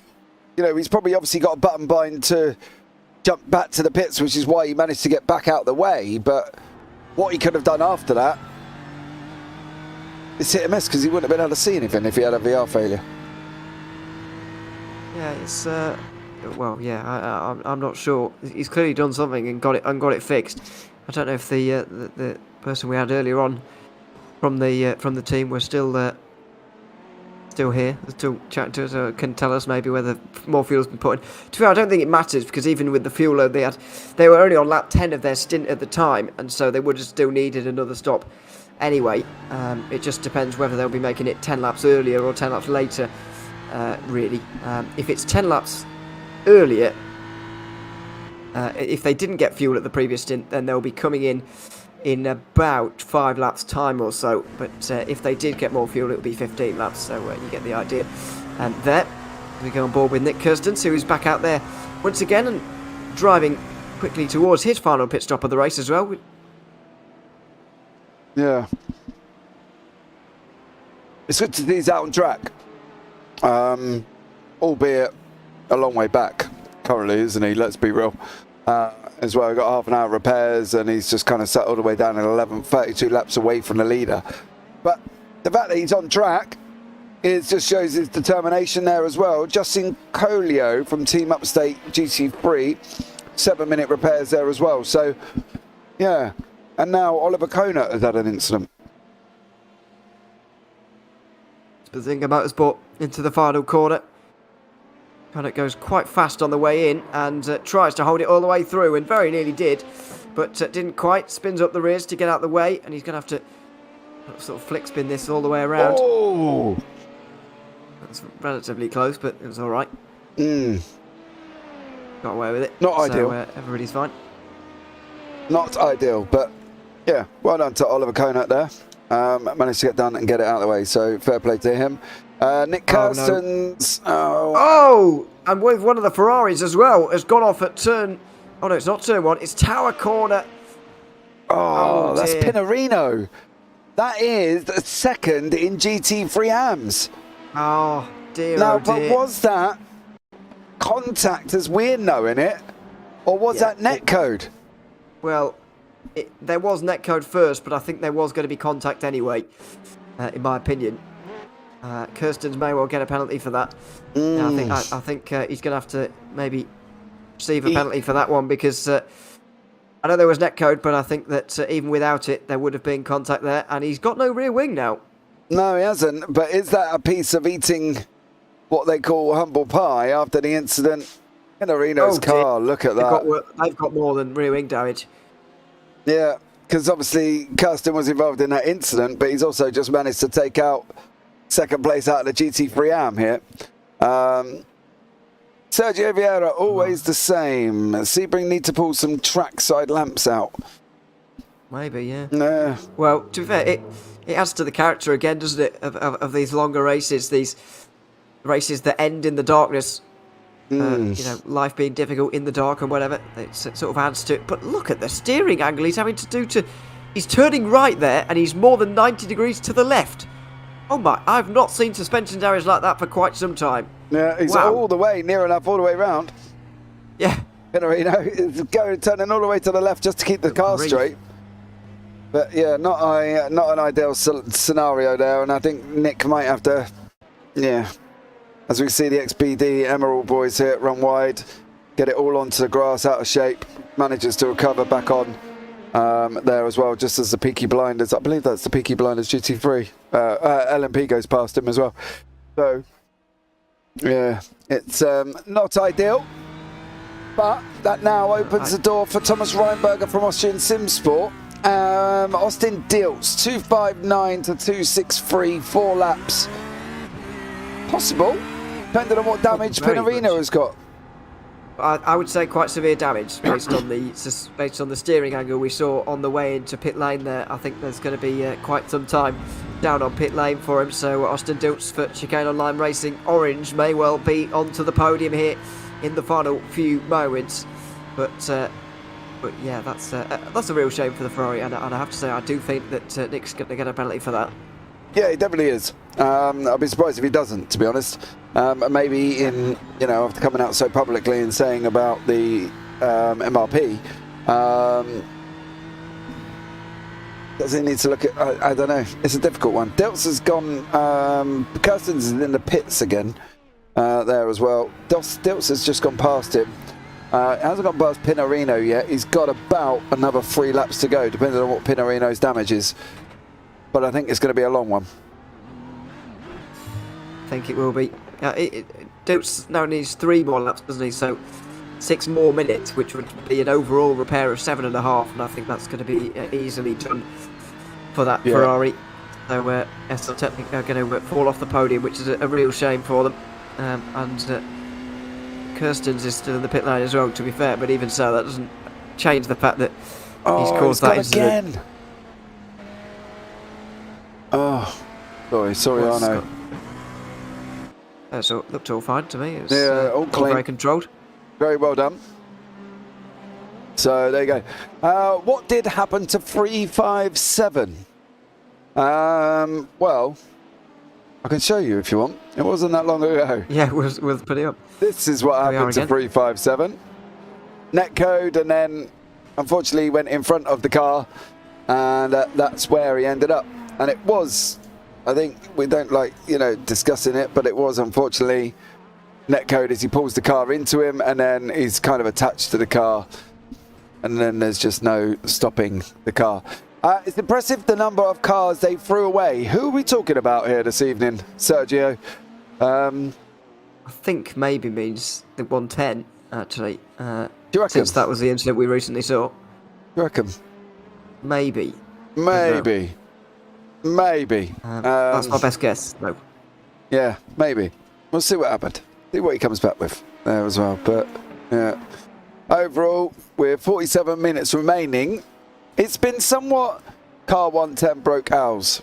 I don't know Sergio, who is Owls? Give us a number. I think he is part of SR Technic, who were the 357 team, who were just involved there. I think, but I don't know. We'll find out. But yeah, unfortunate there, and they're still in the pit lane getting repairs. The race leader in GT3 Pro, by the way, is taking his final stop of the day, and you can tell that he didn't need all the fuel as well, because it was a few seconds shorter than it otherwise would have been. And with just over 3/4 of an hour to go, they're looking for a 4th win in 4 races. Yeah, it's SR Technic for Sergio Vieira there. So that was obviously a part of what just happened to Pinarino. Of course. As we go, 46 minutes remaining. Cade Middleton out in front still in the GT3 AMS, and we're not entirely sure how. Yeah, we're absolutely not. To be fair to him, even with the lap even if they didn't get that lap that I was wondering about and sort of figuring out how they've got it at all, they would still be winning by 3/4 of a lap, or 2/3 of a lap. So I don't think it actually matters really whether they got that lap or not, whether they should have or not, and whether they got lucky. I don't think it matters, because I think they might have won anyway. Yeah, Vincenzo Soris Jr. here. Oh, well, turn 1. Definitely no grass there. No. No point putting anything there. Got to be No, honest. there absolutely isn't. Just No. gets run over by everybody anyway. As we ride on board again with Cade Middleton, trying to piece his way around the circuit, with one more stop remaining in his race, of course, before the end of this one. 10 hours here at Sebring, coming towards an end, and we haven't got very long to wait until the next round of this championship. Only 2 weekends away. The Barcelona 4 hours. I thought it was a lot closer, a lot further away, than that, but only a fortnight until we have that race. Yeah, me and you back again. Yep. I don't know what my wife's going to say. I've spent so much time with you over the last day, Mr. O'Leary. Don't know what else she will say. Wow, it's been a day. I guess it has actually been quite well, I suppose. Because I had such a long break in the middle, it doesn't seem quite like it, but yes, it has been a while. But it's one of the things that happens with these longer races, isn't it? After all, these drivers have spent quite a lot of time with one another here today, this afternoon. So, there may be questions asked there as well. Maybe. Here you go, Oliveira. Just runs wide through turn 5. It's almost a secondary signature move to the running wide at turn 1 now, these days. Yeah, it does seem a little bit strange how it's just a continual point of where people have been going off, unfortunately. But, it's part of Sebring, isn't it, altogether there, really, as we're on lap 308 and we've got 45 minutes remaining here of this 10-hour Sebring race, broadcast live on the JPB. Don't forget, thank you so much for joining us. We have got a lot of action coming up tomorrow. And next week, of course, we've got the media day of the JPB Clio Cup kicks off again for season 2. So tune in for that one. There's 37 drivers, I think, registered for the Clio Cup as well on Monday night. So tune in, and it should be a good one, I think, coming up as well over next week. So all the videos will appear either later today or first thing tomorrow morning. So you will be able to stay along and get notified when the action goes live here as well. But yeah, a lot of action coming up next week. There is, as there is every week here, to be honest. Yes, there is. It's all good to see. Into the pit lane for XPDMO Racing from third place in LMP2. That's going to be close for their final stop or not. Very close. Louis Martinez is at the wheel, on his way in at the moment. He's going to get passed by Ivan Spitz at the moment. Is that going to be his last stop or not? That's 43 minutes to go. Too close to call, really, as to where they might have to save a lap or two, which is not ideal. And you got to think, why haven't they thought about this earlier on in the race? Because do you know what happens, right? We sit here and say some teams plan, right? Some teams don't. They run and see what happens, right? They know they can get an hour out of the car, so they know that technically they're on an 8-9 stop strategy or 9-10 stop strategy at least. Barring any incidents, they know they're going to be able to get some more out, so they'll just go for it. Some people don't plan, mate. They're fighting for a championship and a podium place in this race. Well, I'm not saying they've done this team might not, but I'm going to guarantee some of these teams are. Oh, yeah, but Emerald Racing, really? XPD Emerald Racing, surely they've had a plan. I mean, to be honest, I could be waffling a little bit, and they might be able to make it quite comfortably anyway. Lap 294. 43 minutes is making me a bit nervous. Yeah, 294 was a lap ago. It's going to be tight. I think Louis Martinez is going to have the lift at some points. Try and get to try and stay within the fuel limit. It's definitely going to be a tight one. But never say never. So it's possible, but it may not be possible. Winston Eckel in the Platinum Racing Team Blue has gone. Do you know what? He's one man we've hardly mentioned. Or this team we've hardly mentioned, to be fair, throughout this race. Yeah, they've been fairly stealthy today, Platinum Racing Blue. But I feel like we've mentioned them a little bit so far today. I don't think, if XPDMO Racing have got no worries on fuel, I don't think they'll be in contention for the podium, but they will be in contention for fourth place because themselves, along with the 1-2-2 team of peaky drivers, will be fighting over that. Although Platinum have 15 laps less fuel to put in at their final stop, and that might well be enough to cover the 1.5 second margin and deficit they have at the moment. They might well just jump them in the pit stops. Yeah, well, Winston Eckel here from PRT Blue is getting very close to Peaky Drivers LMP2. There's the Peaky Drivers team. There's Winston Eckel. But this third place is not done here. Not done at all. Partly because Winston Eckel has just handled that traffic a lot better than the Peaky Drivers did. Although he probably could have done with that chicane on racing orange car to be out the way. He's going to have to try and go around the outside now. But he's getting close as we're coming into the last few 40 minutes here. Yes, certainly are. Not a big gap between them at all at the moment. But yeah, as I say, I think this longer final stop's going to kill them a little bit for peaky drivers. Although we might well get a battle out on the circuit before then. To be fair though, Ivan Spitz is on the 22nd lap of his stint. I can't imagine he's too far away from having to stop here at the moment. I think in order to be, well, yeah, let's wait and see actually when they pit. I've actually got no idea when they'll be into the pit lane here. They're less than 40 minutes from the end now though, and probably safe on fuel, although probably not safe from Winston Eckel, who will be pushed all the way to the inside. Spitz tried to defend but couldn't do it in time, and the Platinum Racing team will head down the inside towards Sunset Bend. They'll get the place as well. And that was fairly easy in the end, although Spitz did give him a run for his money. Now he'll come into the pit lane. Yeah, so that will be their final one there as well. I've got a Winston Eckel pitted on 280. That was 17 laps ago. He's going to have to make one more. XBD pitted on 294. They're now on 297. We think they're going to be really, really close on fuel. Whether or not they're going to be able to make it is a different story. But for Spitz, he's done now. He isn't going to have to pit as well. There's 39 minutes. He should be good within the 40-minute mark. Pitterino is still in the pits, 11 minutes there. Nick Kirsten's still in the pit, 12 minutes. Nick has come out. He's in YouTube chat. Yeah, sorry about that. Was my fault. Carried too much speed. So there we go. Even though there was theoretically a gap at the moment that the car, Pitterino there in the 357 did start going round. So I don't think there's entirely... Yes, you were in the wrong place, Nick, I'm not going to lie, but there was obviously contact, or iRacing thought there was going to be contact here as well. And Zachary Livinggood, who Ewan has merely pointed out is living bad at the moment, has been a few times off track for them. Pereira is in for HW Racing. I wonder if they're going to swap or if he's just going to carry on till the end. That's going to be one to look out for. Sitting in 8th in class currently at the moment. And a bit of a rough race, haven't they, really, Ewan?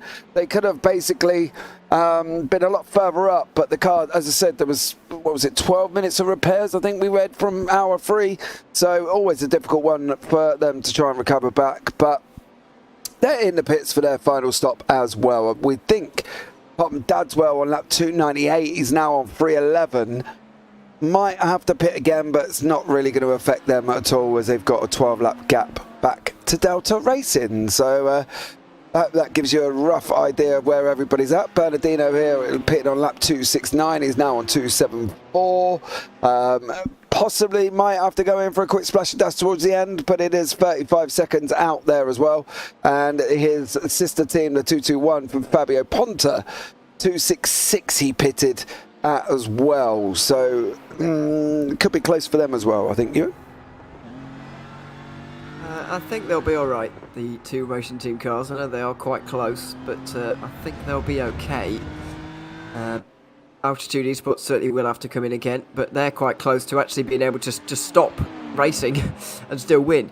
Obviously, they're not quite at that point yet, and they're probably 20 minutes away from it, maybe 15. But yes, they're not far away from just being able to stop Delta Racing chasing them down, 12 laps behind, but going to get to the end here with a very respectable second place by the looks of it.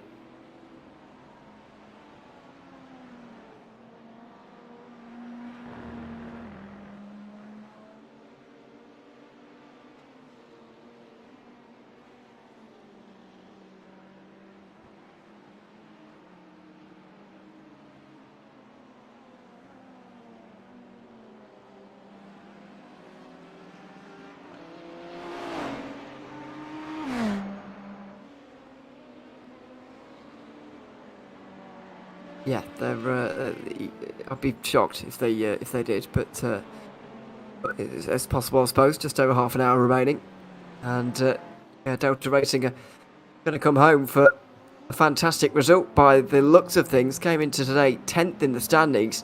They've only gotten to the end of one race so far this season, and that was a 7th place finish back at the opener. But yeah, since I started commentating on them, since I started doing these races, they've not scored any points, so I'll apologise for that. So it's all your fault? Well, clearly not, because I've done a lot of this one and they're second, so I'm going to... take that as a win.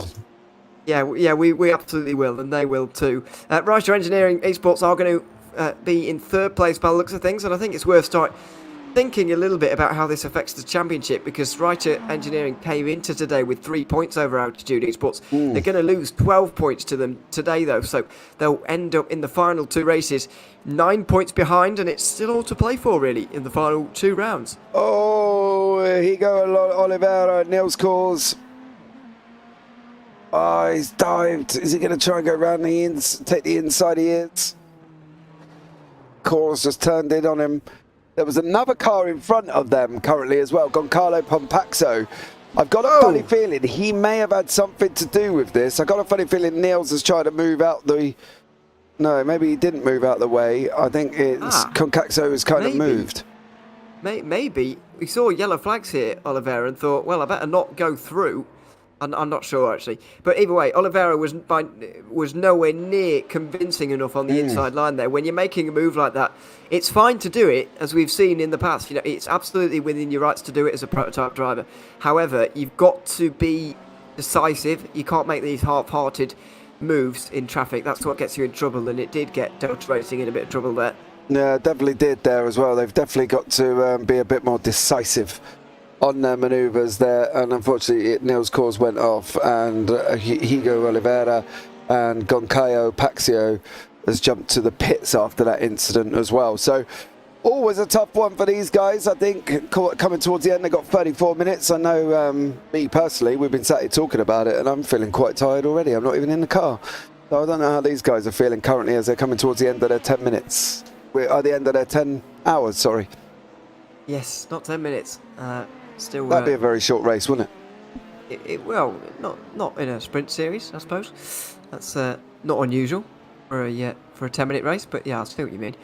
it would be for a Platinum Endurance Championship race. Platinum Endurance Sprint Championship.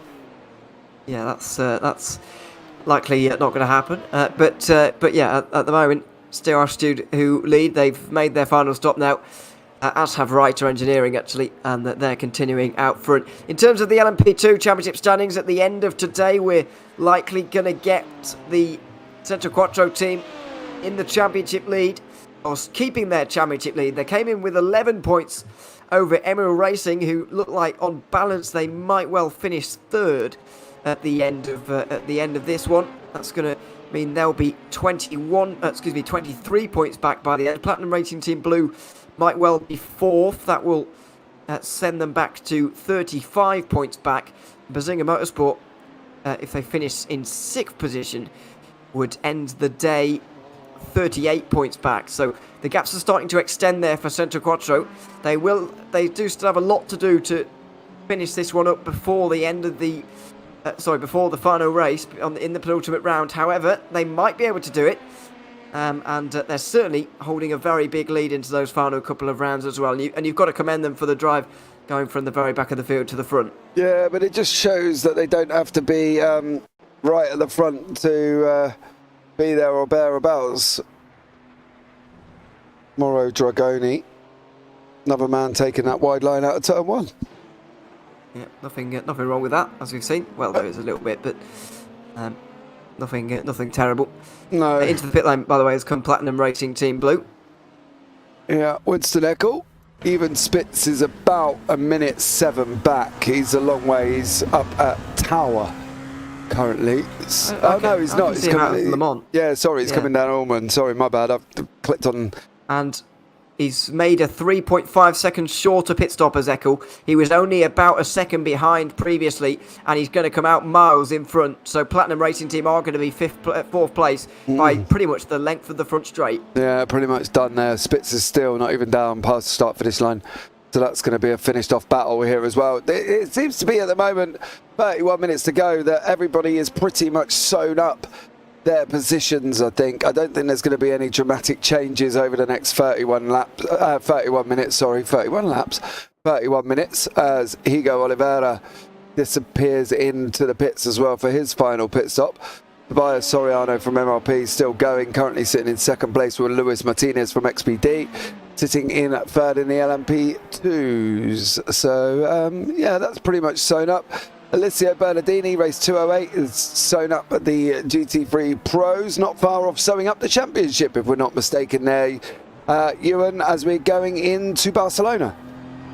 Yeah, he's not going to do it today. There was a chance. He was the only. This was the only team that was had an outside chance of doing it today, but that's not going to happen with their teammates, especially in 2nd position. That's definitely not going to happen. However, maybe next time out, maybe in a couple of weekends' time.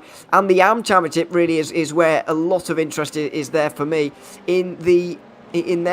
Coming into today, 17 points between 1 and 2, with Fury Simsport behind Maniti Racing.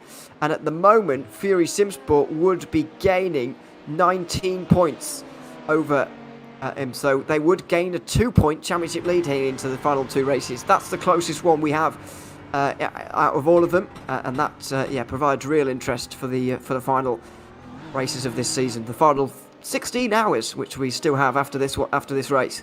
Yeah, probably more about 18 to 19 by the time we've thrown in qualifying and the interviews after. So well, that's not for the drivers to worry about. That's for us to worry about, isn't it? Really? Well, they got qualifying. They got to worry about qualifying, you know. Well, they to be fair, they're only driving for less than 20 minutes within it. The rest of the time, they're just sat there, really. Oh, say that to them. Oh, what else are you doing? You're not allowed out. Oh, yeah, technically, I suppose you're right. Yeah, I guess. Kate Middleton is doing a stellar job. Got a drive through for going out, in fact, earlier on. Yeah, he finished his lap, didn't he? Yeah, after his time was up. So, yeah. It's been tough. Tough racing for a lot of these drivers. Rules are rules, after all. So so there you are. But yes, that's something to worry about for next time. Qualifying going to be a bit more important in the next round, I would imagine, because as we've seen today, the Centre Quattro team can not bother with qualifying and still end up with a lap's lead with less than half an hour remaining. However, I don't think at the 4 hours of Barcelona that's going to be an option, not least because it's only 4 hours in length, but also Barcelona, I think, is going to be one of those tracks that's a little bit more difficult to overtake on than the few chances you do get around here. Yeah, definitely 4 hours there as well. It's definitely going to be a tricky one for these guys as well. Just on a completely different note, Luton have been promoted to the Premier League after beating Coventry 6-5 on penalties. Yes. Have you just seen that? That happened ages ago. Yeah, well, I don't look at my other stuff while I'm doing this, do we? As well, so it happened while I was off stream, to be fair, so don't crucify me for that. I won't. You had to clearly have more time than me sitting there watching it. I was just sort of chilling, to be honest. But yeah, no, there we go. I don't know where Hedge has gone, but he's going to be happy. Mr. Hedge, he will be very pleased about that, you'd imagine. I can't imagine what it must be like to have been there or been emotionally involved in that game, though, to be honest, because I was nervous enough in a normal time game in one of the worst playoff finals I've ever seen, but we won, so I didn't care.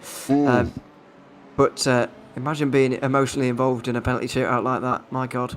Yeah, I would have had a heart attack, I think. Yeah, definitely not. There's Dennis Cho going around, unfortunately. In the 5:05. That's a weird one. Yeah, had a bit of a horrendous time. I think he went off track, actually, coming into this. He did. Just. And then spun the car up. So there we go. And also, I can tell you now, Verstappen has won the Monaco Grand Prix. He's qualified in pole, and as we know, there isn't no overtaking. So Verstappen's won the overall there. And funny enough, he's at the front and Perez is at the back. So it's a Red Bull 1 and 20. Big sandwich. Big sandwich from the Red Bull there as well. Alonso's finished second, and Leclerc's finished third, bar any technical issues for any of them drivers. That's your results for tomorrow's Monaco Grand Prix. We know how difficult it is to overtake there. So Lilo Leon, can't believe that an LMP2 destroy a GT3 AM 30 minutes from the end and he gets a drive-through is a joke. He is last and the GT3 was second place. So SC there comes back and says, you think a race ban? That'd be interesting if the Platinum Endurance Championship ban Platinum Racing team. I've got to be honest. I'm not sure that will happen. I think it's a bit over the top, a race ban, if I'm honest. I know that obviously for the team involved and the team on the receiving end of that, it's especially painful at this end of the race to have that and whatever. And it is a real shame for SR Technic. I think they're back out there again now after nearly 20 minutes of repairs. They are indeed, but I think a race ban would be a bit too much. Well, Nick, who was involved in that incident, just put pro. Like, you know what I mean? So GG Max, another win. No, it's not a sandwich. It's a Red Bull bread. It's a ham sandwich, not a bread sandwich. Goodness sake, people, says Zach Sweeney. There as well. I know what he means, but it does annoy him and numerous others that I know. So I do keep saying, that sandwich thing where you say the bits on the outside, but not the bit on the inside, because as Zach says, you don't call it a bread sandwich, you call it a ham sandwich or whatever it is in the middle. So I get his point, but it's funny. Yeah, and then Nick comes back saying that hurts. So there we go. Between the drivers. Do you know what, right? If we're this debate about punishing the incident or punishing the action, they're not the only. If you're going to go down that road, Lilo, to be fair, they're probably not the only team that could probably do with a race ban if we're going to go down that road of banning people, because there's been a few teams that have performed some questionable actions throughout this 10 hours, and some that could probably do with a good old talking to and maybe, suffer themselves. I know it's your opinion, and I understand that, and I really do get that, but they're probably not the only one who's put themselves in a position to get a ban, and it was... by what I can remember, bar the obviously Marnik Heister spinning and as well, unfortunately, getting himself involved in an incident. It was only one of probably 3 incidents that the team have been involved with. The others have been solo, when there's been teams that have been involved in more that probably won't get a ban for the next race. So I get what you're saying, but if you're going to ban one for an incident because of that, you've also got to ban MRP for taking out pretty much 2 drivers from out their races and others. You've got to ban XBD, who also took out 505 out of 2nd place, and now 505 are sitting down in 7th. So you've got to weigh up the pros and cons of banning people, because once you start that precedent, you've got to keep that precedent across the whole of the field. And there are teams in this race at the moment that are sitting in 2nd and 3rd of series that probably could just do with it themselves. Do you get what I mean, Ewan? You can't start that precedent by banning some people and not others when others have been involved in more serious incidents.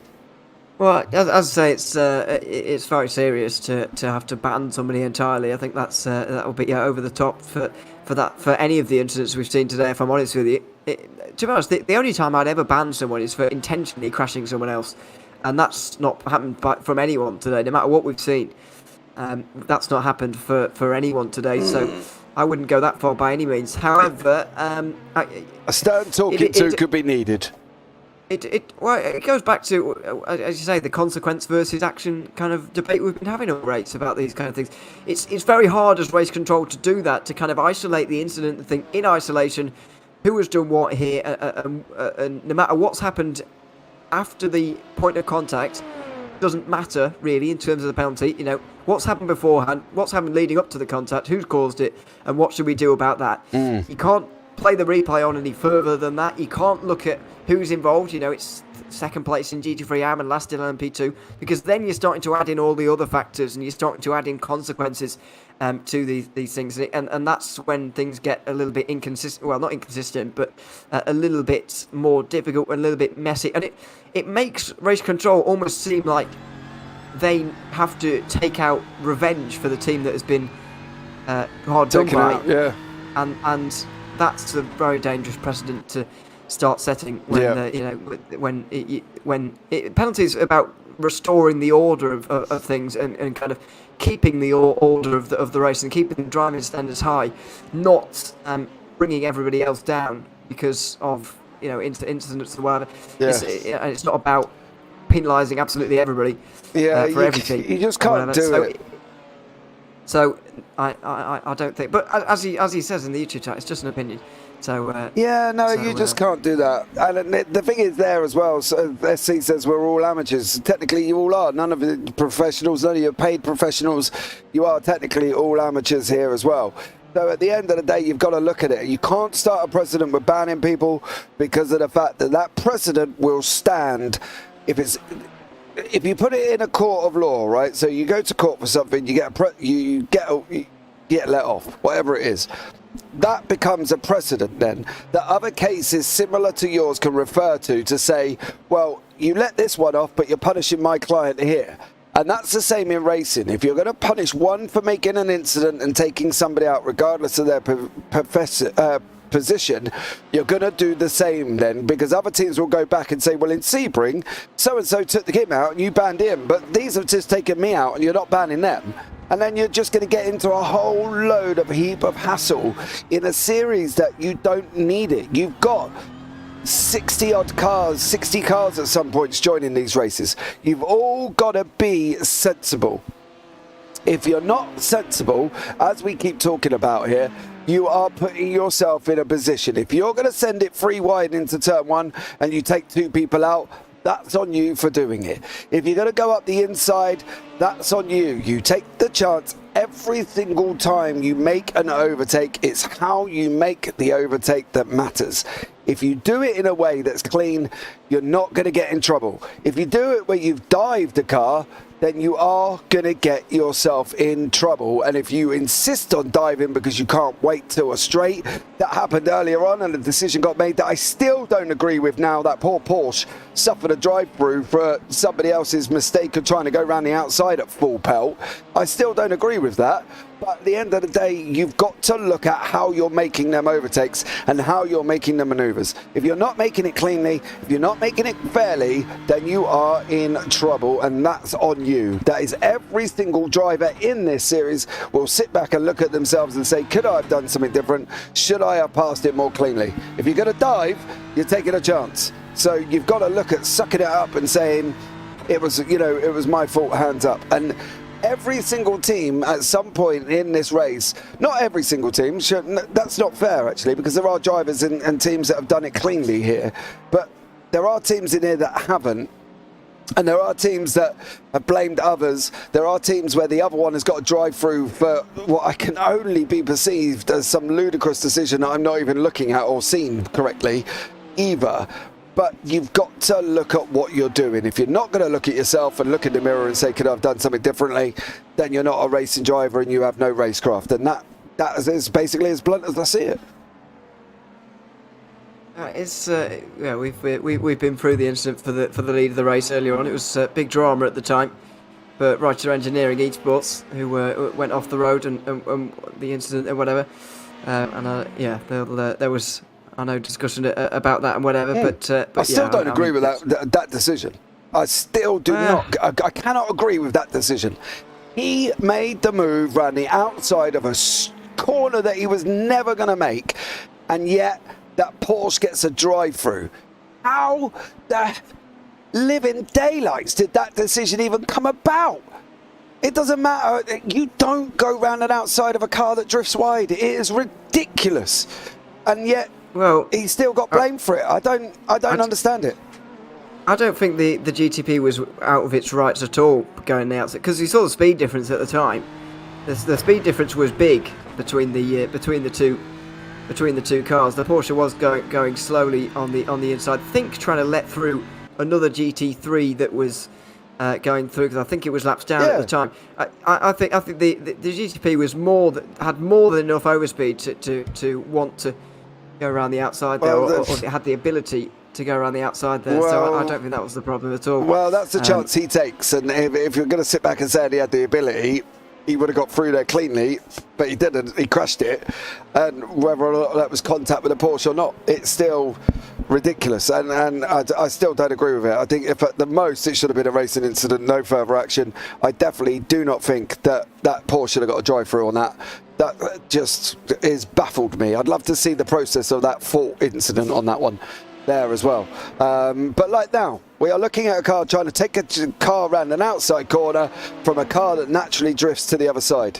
You've got to be putting it on you if you're going to make decisions like that as well. But look, I can still be going. But Pascal Haas here from the Austrian Sim Racers Red has had a bit of a moment going around the final corner as he's coming towards the end of the race and goes round on his own. Tobias Soriano has also been off track, but I don't think it's affected him. I think he's gone around turn one and just done the traditional wide line. So there we go. But yeah, you can't start precedents. It's just not right. It will just put the whole series into a world of hurt. Well, Nick Kirsten's also factoring in tiredness as well. Well, particularly in that last incident, actually, in terms of the misjudgment, which I think maybe played a role in that particular one, because it was a little bit sloppy from him. And I think he knows that. But that's what I mean. He's come out and apologised. Yeah. He's apologised and whatever, so that's all fine. Everything's civil at the moment in the YouTube chat, which I think is fine. But yeah, I think that's one of the ones where you can take tiredness into it. And also, Kate Middleton has gotten out of the car for the final stint of this race. Rink Vilbrink has gotten back in for the final stint of this for Buick Sim Sport Academy to hopefully take a race win here in the final quarter of an hour. Said that his Oculus, which is a VR system, I'm guessing, decided to create a custom avatar for him about midway through turn 3, or on the road up towards turn 3. So he's just glad he didn't end up anybody's race, and it didn't end his own. And somehow they're still in the lead, but they must be counting their lucky stars. Yeah, they definitely are there. Somehow they managed to get that lap. I'm still confused by it all. We still don't fully understand how that one even worked out there as well. Even Spitzer's been off. I've got a funny feeling it's turn 1. I'm not going to go back and worry about that too much as we're coming into the last 14 minutes. Right at this moment, no, the overall leaders can just park the car up, call it a day. They won't get caught with the laps remaining. They've got basically an 11 lap difference here with only 13 minutes remaining, so they can just park it up if they really want to. Christini cannot do that. He's got a 2:28 gap back to MRP, sitting in there as well in the LMP2s. Bernardini can't do that either. He's got a 33-second gap back to his teammate 2:21. So he's not able to do that. Wilbrink basically has got 1 lap back to Austrian Sim Racers Blue in the GT3 AMS. So there's a lot of things pretty much summed up and done here. And unfortunately for Austin Diltz, this could be his race summed up and done in one foul swoop, depending on what happened here as well. So let's see. Coming out the hairpin. Loses control and then carries on there as well. No, James, no, it's not right, James, he says Biggles. I would have to see that moment you're talking about. Mate, it's too far back. We can't get back that far. But James, you've been wrong before with Glock in Brazil, so no, I'm not. What did you say about Glock in Brazil? Basically, the conspiracy theories of Glock moving over to allow Hamilton through to take the championship away from Massa. Do you agree with that? I don't know. I just like winding Biggles up, to be honest. Okay. It's questionable at times because of the fact he did defend the inside line from Hamilton. There's a whole different story going on. So let's not get into that one. Okay, I'll just say one thing on that in that case then, if we're not going to get into it, which there probably isn't time to anyway. But and it's so off topic really. If ever you do start to believe in that conspiracy theory one day, just search on YouTube, because it is uploaded on the Formula 1 YouTube channel. Tim McGlock's final lap of the 2008 Grand Prix on board, and he is having a nightmare. He's on dry tyres. It's starting to pour with rain at Interlagos, which is obviously notorious. We all know the story, and he is having an absolute mare with that car because it's on dry tyres. So yeah, it's certainly a conspiracy theory and no more, as Milo Spielman, I'm afraid, has had a small spin, and that the Porsche behind him did a good job to not get involved there, Justin Cole. Yeah, I think this was actually Justin Cole's point of view of this as well. He managed to get the brakes on the brakes quick enough to stop just. He must have literally had a brown pants moment, so that's something Spielman and Cole there as well. So there we go, and then Simvision and Nick are having a conversation about an incident back on lap 241, which was too far back for us to even go back and have a look at as well. But, you know, I know what you're saying, and as I say, there's a whole conspiracy theorist Master's talking about suing and all the other drama. So, is he really? Yeah, there was that can't be true. No, there was something about it that I read that he was talking about coming out and doing something. I think it was something to do with Crashgate or something. I don't know. No, that was it. Yes. Yeah, it was something to do with that as well. So there we go. Every one of us makes bad judgments, and that's not the point. Yeah, it's not. But don't come out and blame other people. The point is the behaviour. Yeah, I can understand vision. I get it. I do. But you can't go out blaming other people if you're going to make a bad judgment. If you're going to crash into somebody and then go, it's the other car's fault, he didn't give me room. No. That's on you. Well, to be fair, they're the ones that were crashed into at the most recent. I know, but I'm just saying, you've got to look at the judgments. He says everybody makes bad judgments. You do, but you can't come out and blame other people. I understand where you're saying, though, you are the ones that got crashed into. But you can't blame other people if you're going to go and dive somebody. They've not been, though. I know, that's what I'm saying. Yeah, but the way that sentence is worded is obviously everyone of us makes bad judgments. That's not the point. We're reading it through letters on a screen, to be fair, which is never a great way to communicate if it's important. So there we are, as we all know. I know. It's I understand what they're saying, because they've had a clean race from here. I don't remember them getting involved in any incident that was their fault, and they've unfortunately been on the receiving end of a misjudgment from. Didn't they get a black flag? Didn't they get drive through? And see, this is the problem, because YouTube chat also is behind us right now, and apparently they're not talking about that. So whatever, we'll move away from it because oh dear, Wilbrink miles off the road. Back on again for Fury. Just needs to bring this one home. Only 9 minutes to go, and he's got a lapse lead. Just needs to bring this one home at this point. Yeah, no need to be doing that. You're a bit far. You don't need to be making more dirt tracks out in that area. The grass wants to grow in that area of turn 1, Rick. There's no need for you to be doing that, unfortunately. So, yeah. That's it, really. Coming to the end. Yeah, 8.5 minutes. Nothing more to say there, I suppose. Miniti have moved up to 5th place, by the way, in the race. That means that they've got another 3 points to their name, and so they'll only be 2 points behind Fury Sim Sport Academy as things stand. Did I say that previously in my last bit of maths? I might have done. No, I think it was a bit further.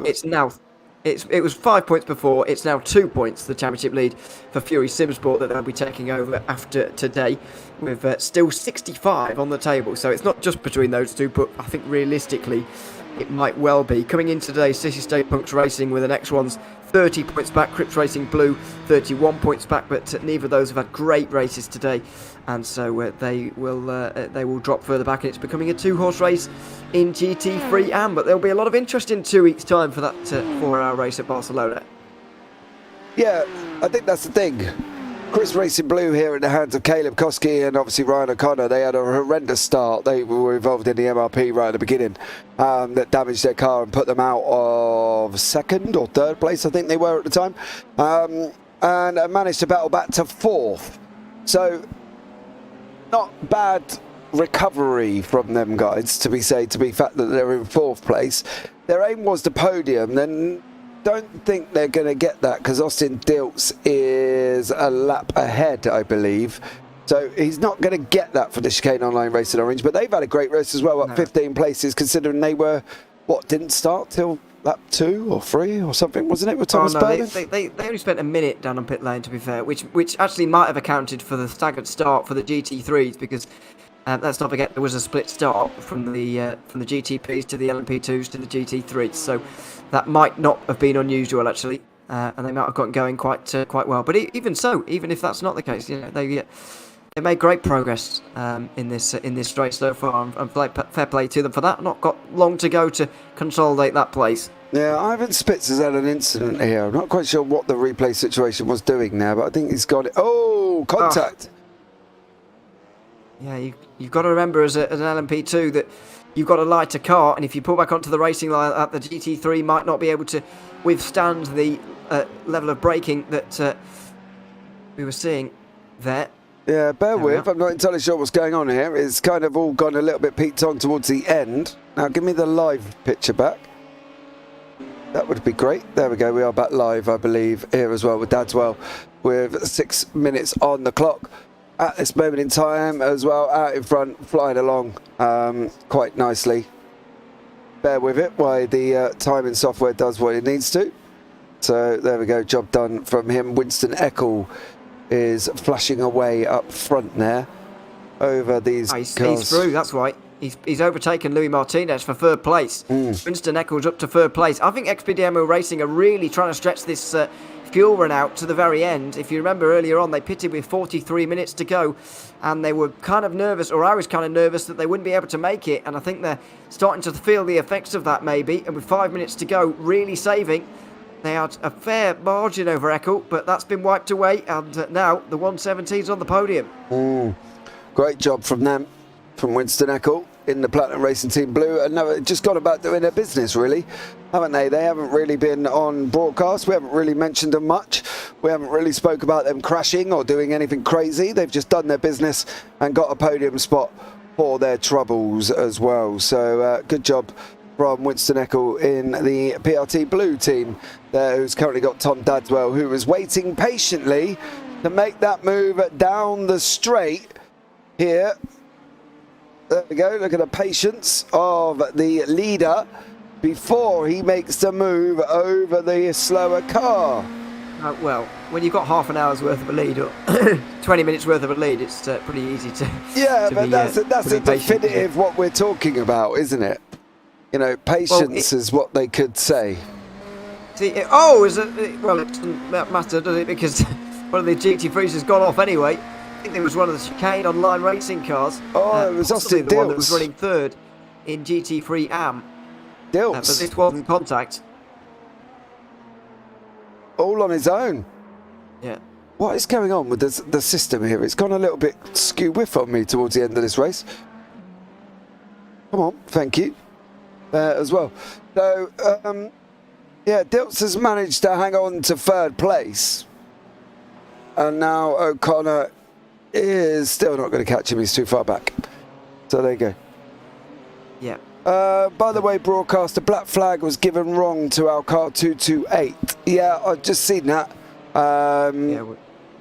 The right team was black flagged.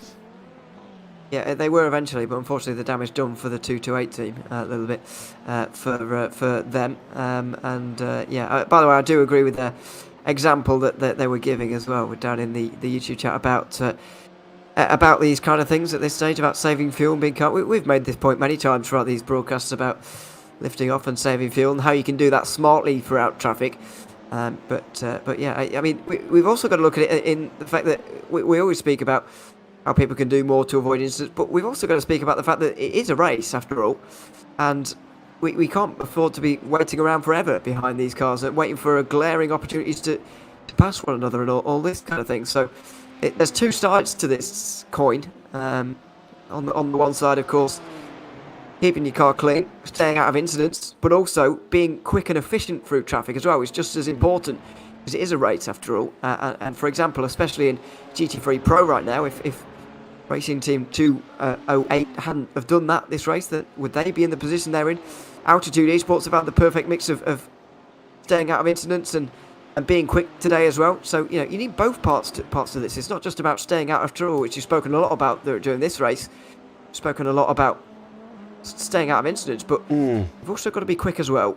Yeah, they definitely have there as well. Bear with the timing software. It's off doing wonderful funky things towards the end of the race, which it hasn't done for 12 hours. It's now decided to do with 1 minute 57 on the clock here. Dadwell's going to have one and one more, and then he's going to be finished. I'm going to try and get rid of the track map because clearly the problem is there as well, causing issues. That's why everything seems to be frozen at the moment. Not even entirely sure with 146 remaining what's going on. But it has started going a little bit funky, but it has been running for nearly just over 11 hours. So, managing to get towards the end as Dadswell comes through there as well. Hopefully it might reset itself. Yeah, there it has. So we'll get Dadswell on the on the final lap in a couple of moments' time. But the 383, by the way, has come out of the pit lane again. Chris Van Strickland has returned from the pit lane and look after an hour. A minute down in pit lane, and is crabbing to the end of the race. So look at the angle at which this car's driving at the moment. It's absolutely beaten up. There's a lot of that car's been repaired, but it's not quite fully repaired. But they desperately want to get to the finish. Yeah, right hand down there as well. So he's going to have to give it extra left turn to get it around the corner. He's trying to keep it straight currently at the moment. Which is always going to be tough for him as we've got the last 30 seconds here. Unfortunately though, he has got the leader coming through, which the last thing he wants to be doing is going past a crabbing car and in a very unpredictable situation. So hopefully Tom Dadswell gets through cleanly. That's absolutely the last thing he wants. But it's been a great drive from Altitude Esports so far, 12 laps worth of a lead. It's fair to say that pretty much everybody else has fallen by the wayside today, and it's been all Altitude Esports from about 6 hours to go, and possibly more than that. But they've had to be up there. They've had to be in it to win it, and it looks like they are going to win this race with a fantastic drive. Yeah, get past that crabbing car, leave him. That's obviously the Ferrari. He's being sensible. He's not taking any risks, no. As you can see. Doesn't want to, doesn't need to, with 12 laps worth of a lead. Just wants to have a nice pristine car over the line, and why not as well. There we go, he'll make the move. One of the LMP2s just slows down a little bit to make sure that he's lapped one more time before the end of this race as well. and then Daswell's going to have a little bit of a train of cars behind him coming to the flag here, but he's got plenty of time in hand. 12 laps of a lead for Altitude Esports as they go on their way to a 9-point championship lead. They came in with a 3-point deficit, but by winning today they'll overhaul that margin over Right to Engineering Esports in what's becoming an increasingly two-horse race at the top of the GTP standings. Out the final corner they will come, and the 10 Hours of Sebring in the Platinum Endurance Championship for Season 3 will go to Altitude Esports, and Tom Dadwell, who has the pleasure of taking that car over the line, he will enjoy that greatly at that moment and take a championship lead to go with it as well. Centre Quattro are going to win in LMP2 not so long afterwards. A great drive from the LMP2 team to start from the very back of the field, come all the way to the front. Christini did a lot of the early work in the opening hour or two of the race. He's done a lot of the work throughout the remainder as well. They will go across the line. They will take LMP2 honours and extend their championship lead with a 4th win in 4 races. Still a very long way to go for the GT3 Pro winners. A little bit less time to go for the GT3 AM winners. Oh, excuse me. They just go through the couple of corners. Yeah, here they come. The closest winning margin of them all for the 208 team. They're going to win in GT3 Pro. It's going to be their 4th win in 4. In LMP2, they're part of the very same team. They've won a little bit less, but it's hard to win more than 4 out of 4, to be fair. 100% success rate so far in the Platinum Endurance Championship this season. Alessio Bernardini with the pleasure of taking that car over the line. And then finally, the GT3 AM winner, Fury Simsport Academy, are going to take a championship lead with Maniti Racing Yellow down in 5th. It's going to be Fury Simsport Academy who take a new championship lead, and Rick Vilbrink, who's got the moment with the checkered flag at the very end of this race. He comes out of Sunset Bend for the final time. He'll flash his lights, and they are GT3 AM winners. Yeah, there we go. All done and dusted there for these guys. Absolutely stellar job for some of them here as well. And we are just waiting for Luciano Gomez from the Protosim Esports team to come across the line. That car's been involved in the wars today. I'm going to say today because it has been all day there as well. Oh! Smoking as well. There we go. Job Not sure what that done. was all about. Yeah. Anyway, that was Dadwell just behind, by the way. He was completing a very quick in-lap, I think, so he could get round to the front straight to do some donuts, I think, but I'm not entirely sure. See headlights flashing everywhere. Yep, there he is. He's taken the entire rear end off, but he doesn't need it anymore. So he's thought, well, have some of this, and I'll shed the body parts. There's the overall results in the end. 12 laps over Delta Racing and Right to Engineering Esports, with an even bigger margin back to them after huge repairs. Octopus Racing Team and DLR didn't get to the end of that race in GTP, unfortunately. The LMP2s were headed by Centro Quattro, who had a lap over MRP. Then it was Platinum Racing Team who joined them on the podium after passing XPD ML Racing towards the end. Peaky Drivers rounded out the top 5, with Bazinga Motorsport also 3 laps down. 505 Endurance were competing for the lead for so long, but ended up finishing 7th ahead of HW Racing. Carbino Esports Black and Lithium Motorsports were the final teams to cross the line. Platinum Racing Team Black had issues in the final couple of hours and didn't get to cross the checkered flag line. No. In the GT3 Pros, it's this is GT3 AMS, excuse me. Oh, sorry. Fury Simsport Academy. Oh, well, yeah, here we go. Racing Team 208 ahead of Racing Team 221, the 30-second margin. Very small indeed. Simvision in the top 3 with Grow Racing Team couple of laps down. Ingersoll Rand ending up inside the top 5 with Octopus Racing Team. YS Simsport was 7th. And Chicane Online Racing, Austrian Sim Racers and Simvision inside the top 10. Platinum Racing Team Orange did get to the end. I don't think Prestana Nomad did, but their issue came very late on. Proto Sim, Carbino Esports and SR Technic and Elite Racing Team all retired fairly early in this race. Then finally, we'll have the GT3 AM results. 2 laps between Fury Simsport Academy and Austrian Sim Racers Blue. Chicane Online Racing were 3rd ahead of Crips Racing Blue. Then Maniti Racing, who dropped to 2nd in the championship. SR Technic 6th ahead of Team Upstate. Then Trackside Esports and Protosim, the final drivers to cross the line. City State Punks Racing were 10th ahead of CM MSI Gaming inside 11th place. But many laps down at the end of that one.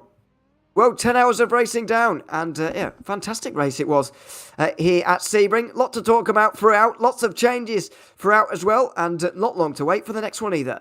No, it's literally in 2 weeks' time, give or take, as we'll bring the schedule up for you now. The 4 hours of Barcelona on the 10th of June. So 10th of June, 4 hours of Barcelona.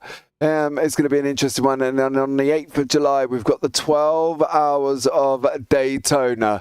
So, you know, it's going to be a long one. And I think as well, so let's see how these guys are going to cope. Next one, 4 hours, nice and short.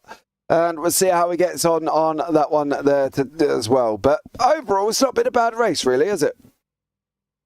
No, the longest one we've had so far this season to top the 8 hours of Silverstone we had a couple of weeks ago. And in 6 weeks' time, we'll know the names of the winners of this championship. Barcelona's going to be a very different circuit to this one. Lots more corners and whatever. But then we go to Daytona, which is very different to the two preceding it as well, with its long straights and whatever. That will be a big challenge, and we'll see who's still in championship contention by that final round, because I have a feeling we'll certainly have dangers of some of the championships being settled even at the next round at Barcelona in a fortnight. Yeah, definitely there is as well. The GT3 Pros should be done and dusted. Any others do you reckon we're going to get close to? There's a chance for LMP2, but they will need to do a little bit to manage that. But I think the most likely one is going to be GT3 Pro. I mean, how can you argue against 4 wins out of 4? Well, you can't. You can't there. You've got the Centroquattro team member here, Gianpaolo, waiting in the waiting room for you. Ewan O'Leary, I will bring him in. And there you go. Gianpaolo, welcome to the booth. Good to have you here. LMP2 victory for your team here today, despite having to start from the back of the field. Tell us a little bit what that was like to start from the back, and those opening hours. How chaotic were they? Yeah, hello everyone. It was super chaotic the first hour. I start with the idea to stay calm in the first lap, because I know it's a long race and we have the pace and we can still win. And I try to make safe overtake, and it was otherwise difficult to overtake everyone. But yeah, absolutely. That's it. Absolutely. I mean, it was a close championship coming into today. You had 11 points of a lead over the pack of everybody else. How do you feel about the championship now, with still 2 rounds remaining, 65 points maximum available to anyone, and the opportunity to actually wrap up the championship next round? How are you feeling about it now? And you know, are you optimistic maybe about winning this title now? I think we need to stay calm and focus on every race. Absolutely, a good answer, to be fair. To just keep focusing on the races. Gianpaolo, congratulations on the win here this afternoon. It's great to see you guys go from the back to the front of the field here today, and thanks so much for coming to have a chat with us after the race as well. Thanks. Thanks very much, Gianpaolo there, joining us from the winning team of LMP2, and nice to hear from him as well. Didn't want to get too ahead of himself though in the championship, did he? Which is fair enough, and respect him for that. Mark Hutchinson also joins us from the overall win. Mark, welcome along as well. How were those final hours with you guys so far in front of the field, but still in the lead? How still motivated were you, even despite the lack of close competitors at the end? Yes, good evening, gentlemen. Hello. Hello. Yeah, it was a great race for us. I mean, after the incidents at the start with DLR and Ryder, I mean, we just had to keep doing what we were doing, you know, just keeping it safe and clocking the laps. And yeah, we keep motivated quite easily, because there was only a three-point difference between us going into this round, so it's easy to keep motivated that way. We know we needed the point. Yeah, certainly. And how are you feeling about that championship now? I believe by my average maths, you're 9 points ahead of Reiter going into the final 2 rounds, but there's still a lot of points available. How do you feel about Barcelona? How do you feel about Daytona? Yeah, there's too many points available, if you ask me, but it's going to be a close one. I mean, it's going to go down to the last round at Daytona, but Barcelona is going to be super important as well, with it only being, just such a short race as well. So, but we'll be trying our best for it as always. I mean, we're well up for the title fight here, and yeah, we want to win it. So why not? Absolutely, why not? And you briefly touched on there the shorter race. It will be the shortest race of the season. Is 4 hours an endurance race, and how does it change your approach to it, if it does change anything? I would call it an endurance race, yeah. But it, like you say, it is a shorter one, but it'll be an endurance race, no problem. Whether or not 3 of us will be in the car for it, we haven't quite decided yet. There might only be 2 of us. We'll see. We'll see how it feels. I mean, none of us really like Barcelona. I don't really think anybody does that much. So I guess whoever gets the short straws. But we'll be up for it. Like I say, we're up for the fight. Absolutely. We're looking forward to the fight as well. Mark, congratulations on the win tonight, and thanks for chatting to us. Yeah, of course. Thanks. See you later. Thanks very much, Mark Hutchinson there, part of the winning team for Altitude Esports here this afternoon in the 10 hours of Sebring. And finally, or I believe finally, we can bring in Rink Vilbrink from the Fury Simsport Academy team, the GT3 AM winners. Rink, welcome to the booth as well. GT3 AM winner here this evening. How are you feeling after that race that had so many twists and turns in the GT3 AM category? Hello, good evening. Yeah, I'm super happy with this result. It wasn't completely clean. We had some small incidents and things that happened. It was certainly an eventful race, but yeah, just super happy to win again. Yeah, and how you? I know I've said this to everybody now, but I'll ask you about the championship as well, because it's close in GT3 AM. You've not got a big advantage over Maniti Racing, but you have overturned that. You are now championship leaders. Do you think you'll be able to hold that all the way to the end of the season? Yeah, I mean we're very confident in our pace, and I think we showed that today. We had some really good pace compared to the other AM drivers. I mean we did have some unfortunate events that happened that did slow us down a bit, but I think if we look at our pace, we can be very happy. We had really good preparation, so just a big thanks to the whole team. Everybody did a great job. The strategy was really good. It worked out perfectly for us. So yeah, I think if we just keep doing that, we certainly have a really good chance of getting the championship. Absolutely. Yeah, it would be good to see for you guys. Just before we let you go, Rink, is there anyone you'd like to give a shout out to before we let you go? I mean, everybody, all the fans watching, of course, for their support is really appreciated, but also just the whole Fury team for allowing us to drive in this competition. It's really fun, and we're performing really well. So just thanks to the Fury management for this opportunity. Absolutely, Rink. Thanks very much for joining us here in the booth this evening after the race, and congratulations on the win tonight. Thank you very much. Thanks very much, Rink Vilbrink there, joining us from the 389 team at the end of the race there for Fury Simsport. Great win for them. Well, that's just about going to do it for us here this afternoon at the 10 hours of Sebring. Thanks very much to everybody who's been tuned in this evening for this race. It's been the Platinum Endurance Championships 4th round at Sebring, presented by Prins Barbecue Pits. A big thanks to everybody, as I say, who's been watched and interacted with us throughout this long race this afternoon. Only a couple of weeks until we'll be back again at the 4 hours of Barcelona. Me and James will be opening out that broadcast as well, so I hope you'll join us for that and all of the other racing that's going on the JPB YouTube channel in the coming weeks. So make sure you subscribe and take a look around throughout the week for the plenty of racing that is going on. We'll be signing off for now, though, from me, Ewan O'Leary, and James Parfitt alongside me. We'll see you in a couple of weeks. Goodbye for now.